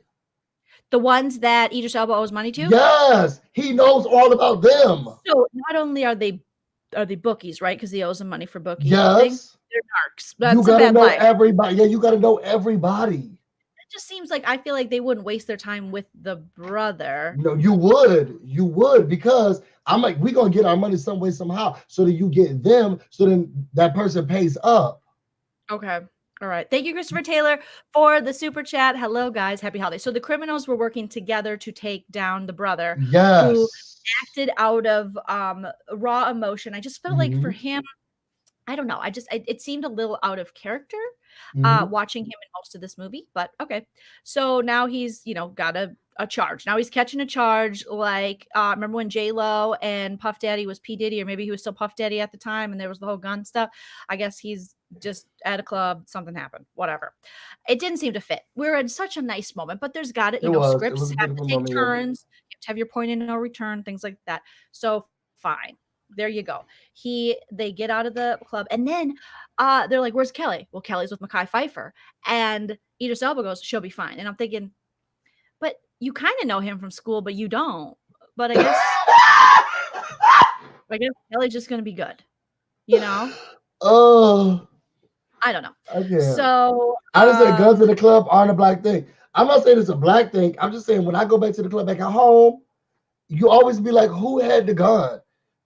Just like that girl said, if you're gonna be fighting at that club, if you was arguing that way, you was beefing at that way, you should be beefing at that wedding. People bring guns in the club all the time.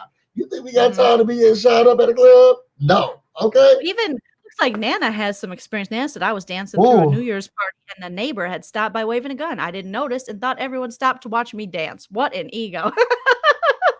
Nana didn't even know there was a gun in the club. She was like, everybody's watching me. Hey. And then Nana was like, go what? Where? Okay. Go like, oh, go girl. Okay. Regal says, I see that reference, busy. We see each other. I love how the two of you watch each other's movie with no nostalgia filter. We were just picking them apart. Well, it's kind of, listen, I love the nostalgia of, obviously, of what this movie represents and family and everything. And it's so beautiful. I'm just like the kind of crazier parts where I'm like, okay. Whatever. So then they go back. We also have the new boy. I loved the scene where the brothers are staring down the new boyfriend of the girl that's doing like 7 years in college at this point, and I love Keith Robinson, the talented, the most amazing Keith Robinson. I just want to make sure we put that out there. Dream Girls, because he can sing. Okay, so he's there, and his name they can't remember, and they're like, you got a name? And then Chris Brown gets a joke in the script, and he's like, she always did like the articulate ones. They're like, oh shit, way to go, Chris Brown. So you know what's funny is that my boyfriend, so Tatum, I don't know why I said that, but in my family, so he just got a chance to truly see my family, and some of the things that I do naturally, he gets mad at me for. Like one of the things that I do all the time is like, if you really like something or we're going to do something and you say the name once, we always like mess it up in the family. We'll say something else, right? So when my sister was like, let's watch Jingle Jangle. So we always like, Jangling? Well, we got to watch Jingle Jangle. We got to watch Jingle Jangle. And we just all kept saying the same thing. I mean, different words for the same movie, but we knew what we were talking about. We knew the movie. But before he got a chance to like truly get in touch with him, he was always like, I think that you disrespect the stuff that I like because you never really say the name right. You don't care about the stuff that I like. It's like, no, I'm just joking. I really do care. Well, it hurts my feelings every time. Then he saw my family doing it, and Jingle Jangle became the thing. Are we about to watch Jangle? We about to watch Jungle Jangle? And like everything, and he was like, okay, I kind of see where you're getting from. I'm sorry, I was telling you not to. It was like, this is just how I grew up. And we just do these jokes on each other where it's like, we're not trying to be rude. We're just trying to joke. Yeah, we're joking you guys into it. What's your name? Oh, you ain't got nothing to say? Oh, girl, the mute's here. Okay, so now we better eat dinner. Oh, he finally got something to say, y'all, girl. Like, that's how we play. There's always that when you he said it's hard dating this funny person sometimes. Well, when you I'm so sorry, Tater Bay. As a couple, there's always this, things that you do or things that you talk about in your family that maybe the other person doesn't understand because it's not what they do with their family, and you have the family inside jokes and all things like that. And I know you guys are saying to give Nana a wrench. I don't even know if Nana knows how to accept a wrench, but I will definitely make Nana a mod. I gotta go under my own thing to make her a mod. But okay, Busy, take me to another part. All right, so let's go to so they all arrested. They go down to the you know what I did like about this movie, and it became overbearing to me. It was like I really was, because as much as I love Idris Elba in this movie, so this is one of my issues about white and black media. Okay. When you're in black media, well, white media too, but there's only a certain amount of roles. Okay, unless you're going to be playing in like all black movies like Vivica A. Fox. You only get a certain amount of roles in like white media. So when a black film is going to be coming out, they try to squeeze so many black people in the film. So you'll have a cast of like 15 because this is one of the best times that everybody's going to join. Or the only time that we're going to get a film, and we want to make sure that we get as many people in this film that people are going to recognize, so it can be, I don't know, say a box office hit, but as many people will go and see it. So when you have so many big stars in one movie, some of the writing is like, okay, when they was cat and mousing with Idris Elba, I was like, this is too much, girl. Every time the people kept coming in, he's at the grocery store, these people was behind him. The girls getting cigarettes. Everything that was going on, we're at the train station, it was just too much. Mm-hmm. No, I agree. Like that. I agree with that. There was a lot going on, a lot with his debt collectors or whatever. Wait, Rowan comes on tonight? Yeah. Oh, girl, we got 15 minutes. Get ready. We better wrap this up. So yes. Thank you, Chris. Idris Elba is my husband in my mind. I think he's everyone's husband in their mind. So I made Nana officially a mod. So hopefully Nana knows what that means. Congratulations, okay. Nana. Put your BloJos in the chat for Nana. Someone said put Nana so her comments are highlighted or something. I see it through StreamYard, so I'm not able to see that. But okay. So ultimately, Idris Elba has this moment of he's just coming and going. Like he hasn't seen the family in 4 years. That's a long time to not see the family. And the mom is just so happy. All her kids are in the same place. The mom sees Kelly in her vibrator. There's so many fun moments. Listen, the mom is catching everyone. Madea is catching everyone and everything. You pull out your vibrator. She's like, what was that? Chris Brown wants to sing. What do you want to do? She's just in there. She pops around the corner like, excuse me. So Joe and Idris Elba are really at odds in this movie. And ultimately, he's the man of the house. And you can't be the man of the house because I'm the man of the house, even though I'm not here. No, he's never here. So that didn't really make sense. And then music takes all the loved ones away because Senior, the dad, here's my question. They had all these kids. And then Senior decided, I got to go play my saxophone. Like, what? Yeah. No, you can't do that. And the fact that Madea has all this love still for him, I get it. But I would feel like your father's dream. But you give up your dream when you have 7 kids. How many kids do they have? I mean, that is ridiculous. Or you don't. That to me was ridiculous. I was like, listen, I did not like the dad for that. I was like, Joe stepped up. He got up to the plate, taking care of stuff, taking care of Madea, who deserves all the love in the world because she's such a sweetheart and making everything work for her family. So I do feel as though Senior in this movie got a very kind, I want to say edit because I'm so used to watching reality shows, but he got a very kind write-in so they are divorced, but she hasn't told the kids yet. Then he sends a Christmas save your cards. Did he pay child support? Did he? I mean, the fact that he just left all They got this the whole business. They got the business. And the Ugh. kids are good. I didn't like that. I didn't like that you're just going off to live your dreams now. He didn't even wait till little baby graduated high school. No. How long ago did he leave? That's what I never quite understood. Well, What I don't year? know, but it's in them. And I think the mama sees that it's in the oldest and it's in the youngest. Music is in the oldest and it's in the youngest. And they have to, because there's so much going on and they don't want to make Madea mad. You know, he probably did suppress the fact, okay, I want to do music, but Madea's going to be like, no, no, no, no, no, no, no, no, no. You got these kids, okay?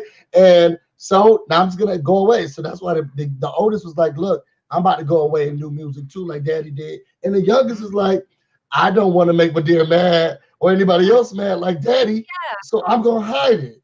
And it did, and that did make sense. And like Andrea saying, Madea is just careful not to disparage her kid's father. Listen, she deserves all the respect in this movie because that's really hard to do, but it's so important to do as a mother, you know, because you want them to. But it didn't even seem like he was trying to have a relationship with his kids, but maybe that's because I didn't see enough into it. But there were so many great moments of Mekhi Phifer going off with Kelly, and then Kelly trying to sneak in. Madea caught her. You know, because she was like, I thought she was going to just sneak in and only Selena's killer was going to see her. But no, Madea caught her too. So I was like, you thought you just got by with Selena's killer. But no. How long does Nana stay up? Because my grandma, okay, my Nana, well, we call her Nana. We don't call her Nana, but we call her Nana. But Nana, you could go try to sneak into the house 2 o'clock in the morning. She's in the kitchen. She's in the living room watching somebody's show she should be watching on Lifetime. She stays up until like 3 o'clock in the morning. Okay. My grandma used to do that. My mom, Nana's mom used to do that because we lived with them for a little bit. And she would be up. And I was like, oh, my parents are normally sleeping, or Nana had a couple cocktails. But no, my grandma Ethel was like, hi, do you know what time it is? I'm like, make sure you lock that door, baby, busy.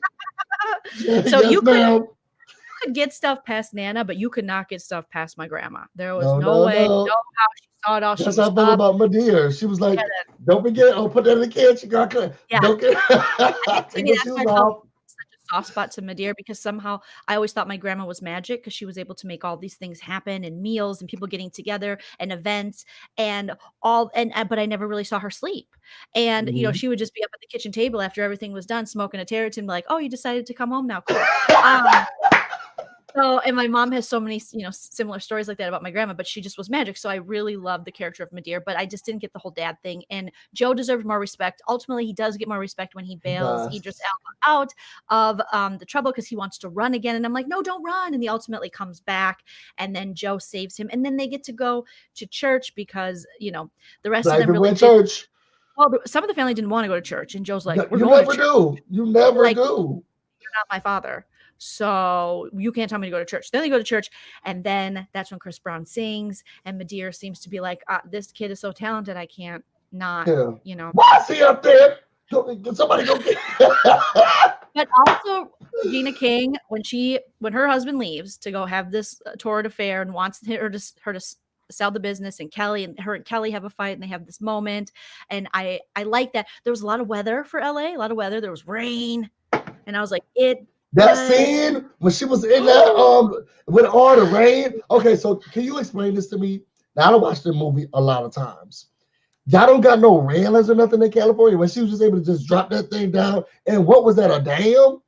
Yeah, you have these weird, like by the LA River and stuff. You have these weird little places where a lot of people film. I remember the show Angel used to film in areas like that. So yeah, you can find an area like with that. Rihanna's. Jessica Alba? No, that's Dark Angel. Alias. Never mind. Jessica Alba was Dark Angel, then you had Alias with Jennifer Garner. There was a whole thing back in the day. But yeah, when listen, if your husband puts his name on his car, divorce him right now. Divorce him right now. Something silly is going on that you, a grown-ass dude with 2 kids, want your name on your car like that. That's an Escalade. Those are worth more than a Malcolm. Not even on the plate, though. The plate's one thing. The actual logo of the car is a Malcolm. Bye. And when that thing went over, I was like, hallelujah. But also I was like, this is before Uber. How did Regina King get home? So her sister, and then the car didn't even look like it really messed up that much. I felt like because it just did a real quick flip and then it was over. It caved in on the top. The back popped out. It was beautiful. I didn't think it caved. I saw it and I was like, oh. Oh, you can just flip that thing back over, get somebody to quickly flip that thing back over, and you can drive it home. Also, I did like when he came out in that towel. I'm sorry, I keep going back to it because what black people really talk about is hot grits. I thought she was gonna do a quick hot grits, but she was like, what Mama taught me. like pour it on him. Teacher, yeah, you make sure they're really hot. You cooking breakfast for them, okay? And you get those hot grits. Yeah. Boom. You now you got hot grits all over you. Okay, it'll wipe off. You'll be good. You ain't gonna burn like that. Because all of the stuff is in the grits. But you're gonna feel it, okay? But you ain't gonna burn. You're not gonna I did not expect. Okay, so I did not expect what was going to happen. Now he comes back. He stayed an extra night with his mistress. These dirty dogs just trying to take from the family business, no less. We had a family member in our family like that, the one who was racist, who we don't talk to anymore. He tried some of that BS to pull from the family estate to make, and we're like, so I've had Malcolms in my family. I am not here for a Malcolm. Only this one did not come with a 6-pack. He came with a shitty Tweety Bird tattoo and a Tasmanian devil tattoo. Ew. Oh, he likes Looney Tunes. But I know a Malcolm, but he's loony. So, okay, so Malcolm comes back, and Regina King, was she doing CrossFit before CrossFit was a thing? Because her body is next level. Banging. Those are to talk about doing a Tina Turner remake, okay? Because she could do it. Yes, she could with those legs. She's got the Tina legs. So she's all there, and she's like just teasing him because he's like, "You've been working out, babe." I'm like, "How long has it been since you have seen your lady naked?" I mean, it's been a while because then earlier in the movie she tried to, but he was grossed out because she was brushing her teeth. Sir, I am turned on when I see my husband brush his teeth. I don't know what is wrong with Malcolm. So Malcolm is, like, "Oh yeah, let me take a shower." She's like, "Why don't you get the plane off?" Okay. Then she's like, "Mom, where's the baby oil?" And I'm like, "Well, is she gonna grease up? Like what?" She put her clothes on. She baby oils the floor. How was the trip? Yep. And he goes, "I didn't see the car, babe. Where's the car?" She's like, "LA River." And he's like, What? She's like, "LA River." And then she's like, come out and come out. We'll talk about it. I know where you were. And he gets out and he's just like, it's like Laurel and Hardy. And I'm like, oh, this is funny. And then she got that belt? Him with the belt. And I'm like, this is not funny. Because now he can't get up. Yes, it is. Because now you can't get up. That's how black mamas get you when you really get in trouble at school. Oh my God. Oh, you come out there and shower. Because now you can't get your grip. And I'm about to hit any and everywhere. Girl, she tore him up. She tore him up. I bet your mistress don't want you now, girl, with those whips and whelps. Listen, I was Tell her to call you. Taken aback. I'm not saying I love that she got her, she got her revenge. But I was like, he's like, if I get up, she's like, get up. And he couldn't get up. And she just kept, the way she was hitting him, it took a violent turn I was not expecting. I thought it was going to be more like, I don't know, something like burn. I loved it. I loved it. No, we don't want to burn them. That's all right. Where were you? Okay, get up. Wait till okay, then do it. Look at Andrew Gabor coming in. Regina King and I used to go to the same gym. She's super nice. I imagine she is really, really nice in person. She just comes off that way, and she's been in the business so long as like a child actress, and she's not messed up. So I imagine she's very she's grounded. So underrated. I won't say she's underrated because now she's getting her flowers. She's won 2 Emmys. She won an Emmy for, if you guys have not watched that series. What was the series on Netflix that she played in? That was the first time I was like, oh, give Regina King everything she deserves. When she was in American Crime Story or whatever, that people was loved ABC. Her in that. I never saw it. Oh my gosh. I don't know why ABC would cancel that. They're so stupid. I know you love Grey's Anatomy, Busy, and I'm not putting shade on Grey's Anatomy, but if you can have that many so just stop there.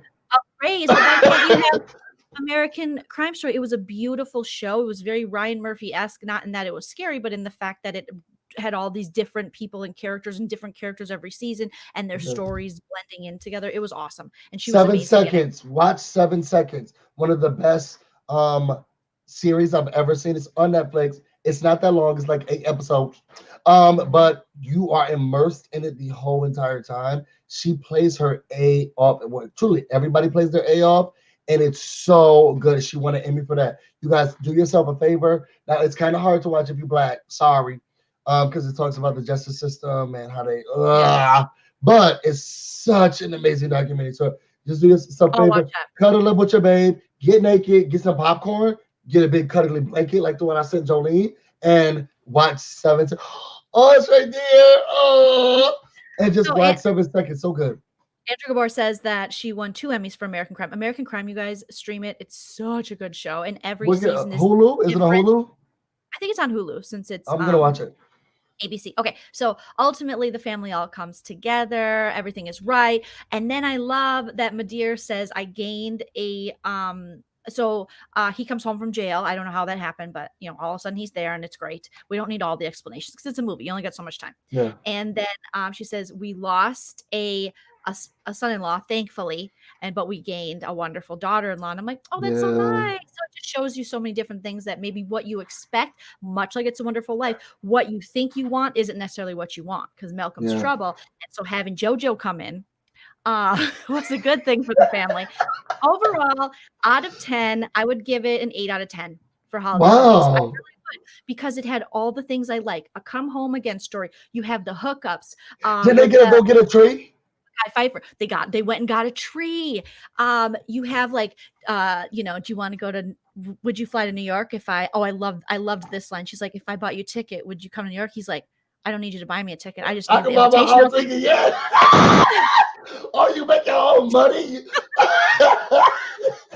Oh, because so many people would take advantage of that moment. And he was like, I was like, oh my God, marry him. Marry him.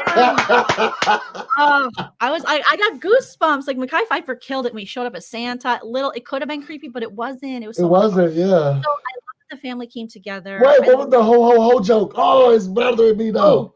So when Kelly is like, or Kelly's little sister's like, you had sex with Santa? Like, yeah. I guess I did. She was like, well, ho, ho, ho. Yeah. So overall, like, great as far as family Christmas movies go. Recommend it. 10 plus songs included. So if you're a person who likes a Christmas movie with good music in it, now had they let JoJo sing, it would have been a 9. But since they didn't. And who should we be listening to again? Is Jack White in the White Stripes? Yes. So the White Stripes version, you can just put in White Stripes Jolene. And listen to it. And it's amazing. It's a very, obviously the White Stripes being like a rock band, it's a very different take on the Dolly Parton Jolene song, but Jack White is a genius in that sense, where he just, you know, takes it on himself, and it's just this whole new experience to this wonderful song, and it's really good. So gotta go. Yeah. So I loved it. I thought it was great. I love the actors in it. I mean, Madeir, who doesn't fall in love with that character? She's a national treasure. So I was really excited that I got to watch the movie, and I sat here, and Chell found it for me. I think it was on Hulu. I forget, but he was like, you got to watch a movie. I was like, oh yes. And so he set up my little movie, and so I watched it. So what are we watching next week? I haven't picked. Didn't I pick a movie? What movie did I pick? I picked a movie. Do you have the second movie for me so that they'll be able to watch it too, or should we just wait until our sip and tea? No, let's figure it out right now, you guys. Hopefully you guys like this. Make sure you like it if you do, because we're going to keep doing this, and if you have movies you want us to watch as well, we'll see if maybe one of us hasn't seen it, and we can watch it. Christmas movies only. I'm trying to think what I said my second favorite Christmas movie was, but I do really like the movie Scrooged with Bill Murray. Have you ever seen it? No. Oh, you have to watch Scrooged. Okay, we're going to do Scrooged. So it's Scrooged. And someone in the chat was talking about it earlier, and I love it. And Bill Murray's from Minnesota. He was on SNL. He has a long career in very interesting movies, cool movies. So yes, Scrooged is the movie Busy will be watching. It's a take on the whole what's the story with Scrooge. Scrooged. Yeah. I'm gonna say that I want you to watch The Best Man Holiday. Okay, The Best Man Holiday. I'm so excited. Have you seen that before? I don't think so. Have you seen The Best Man? Let me Google it. The Best Man Holiday. Mm-hmm. Okay, so I'm gonna put who's in this. Okay. First of all, another everyone. More Beautiful People. Sure is.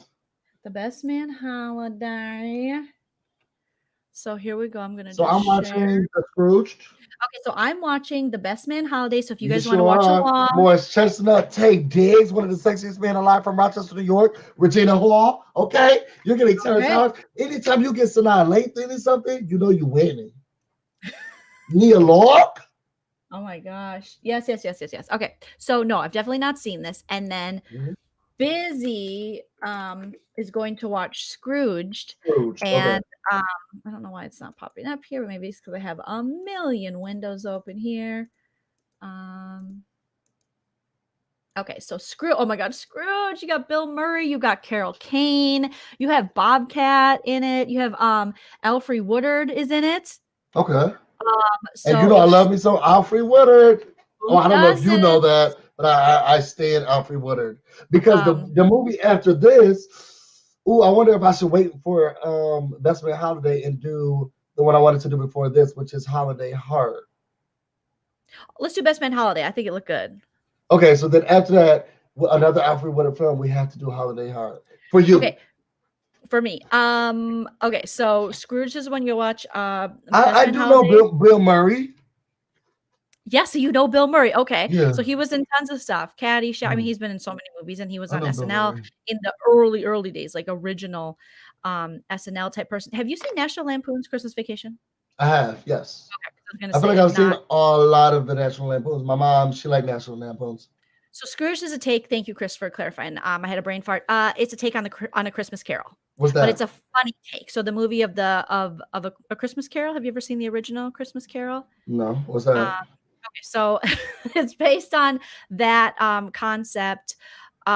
You'll see. You'll watch it, and then we'll break it down afterwards. I don't want to ruin anything for you and tell you kind of what. Okay. Out. So I'll wait. I'll wait. Yeah. So you'll understand it because they'll kind of explain it in there because he's a Hollywood dude. Now, have you seen Elf? Oh, who hasn't? I was just wondering because I'm just saying things that people put in the chat that they've seen. Look at Nana being a good mod. Hit the like, subscribe, send yes. Yes. Hello, Christine C from Glasgow, Scotland. I don't do a Scotland. You're top notch. You're top notch, Christine. You are. Oh, top people notch. like people like. Oh, I just said the Best Man Holiday. I said it already. First of all, we're thinking on the same wavelength. Somebody said A Preacher's Wife. I'm sure you've seen A Preacher's Wife. So, there would be no reason to watch that. You have, right? That was Whitney Houston. Yeah. See, you can't have a Whitney Houston film and feel like people haven't watched it. Yeah. No, I've seen it. To be honest, I didn't like A Preacher's Wife. Sorry. I haven't seen it so long because it's like a late 90s movie, isn't it? Like a 90s It sure movie? is. And to be honest, even though Denzel Washington was in it, I liked it when she was acting. Sorry. Joleen, yes. Be ready for all the chocolates. I'm telling you, Joleen better be black after this, okay? I'm so excited. I love Christmas. Obviously, me and Busy have said this a million times. I love Christmas movies, and I love being introduced to things that I haven't seen yet. Yeah, I feel better now that I've watched It's a Wonderful Life. I actually love doing this because I didn't know anything about It's a Wonderful Life. Everybody's talked about it. I've heard it referenced in so many TV shows. I remember one of my favorite TV shows is Modern Family, and I remember it being referenced there, and I was thinking, I really wish I watched this movie so I can understand like what people are saying. So it's really great. Are there any more? I think you're gonna like Scrooge because it's definitely more set. I think it may be like the late. Did you ever see Groundhog Day? That had Bill Murray in it. That's a classic. No, I think one movie I saw Bill Murray in, and now that I'm thinking about it, I don't know. There's two white men that I'm thinking look the same. Who was in that movie about the doll, not the doll, the mannequin that came to life? Oh, well, there was a couple. And there was a gay man, black gay man who was in it, but then there was another man. Mm-hmm. I think he also played in the movie where he was big. What's that man's name? Are you talking about? It's called Big. Tom Hanks. Tom Hanks? Yeah, Tom Hanks reminds me of Bill Murray back then. Or I don't know if they're at the same time, but Tom Hanks and Bill Murray look. You know what? They both kind of have that goofy hair at the time. You know what I mean? Yeah, and I didn't want to be. I'm sorry, y'all. I wasn't trying to be racist or whatever. I was just saying, Wendy Williams' mom's passed. When? Oh gosh, Claude. I'm so sorry to hear that. Oh, first of all, I love Wendy Williams. Her mother sits in the same chair. Nobody could sit in that seat. Her mother's always there. Now her mama takes care. She is in charge of the girls. Ooh, this is better way Kathy Griffin. Oh, and her mom, yeah. Yes. Oh, I'm so sorry. I'm so sorry. Y'all Prayers. prayers up for Wendy Williams. I'm so sorry, Wendy. Yeah. Oh my God, y'all please pray for Wendy Williams and keep your eyes on her. Okay. Yeah. For sure. Yes, please. Oh, I love me some Miracle on 31st Street. That little girl who played Matilda. Okay, she don't never. Now I ain't seeing But her have no you seen the more. old version of A Miracle on 34th Street? The original version with Natalie Wood as the child There's original from back in the day. I'm sorry. Yeah. I know I was crying. Oh, do your Candace tissue. Do your Candace He tissue. knows me so well. I love Wendy Williams, and he knows that I'm watching her all the time in here. Now, as much as she frustrates a lot of people, I understand her pain.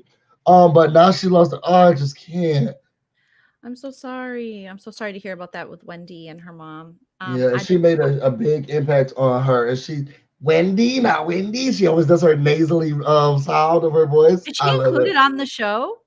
So her mom comes on the show all the time. I've never seen that, but I also Yeah. don't watch every day. It's something that I catch here and there.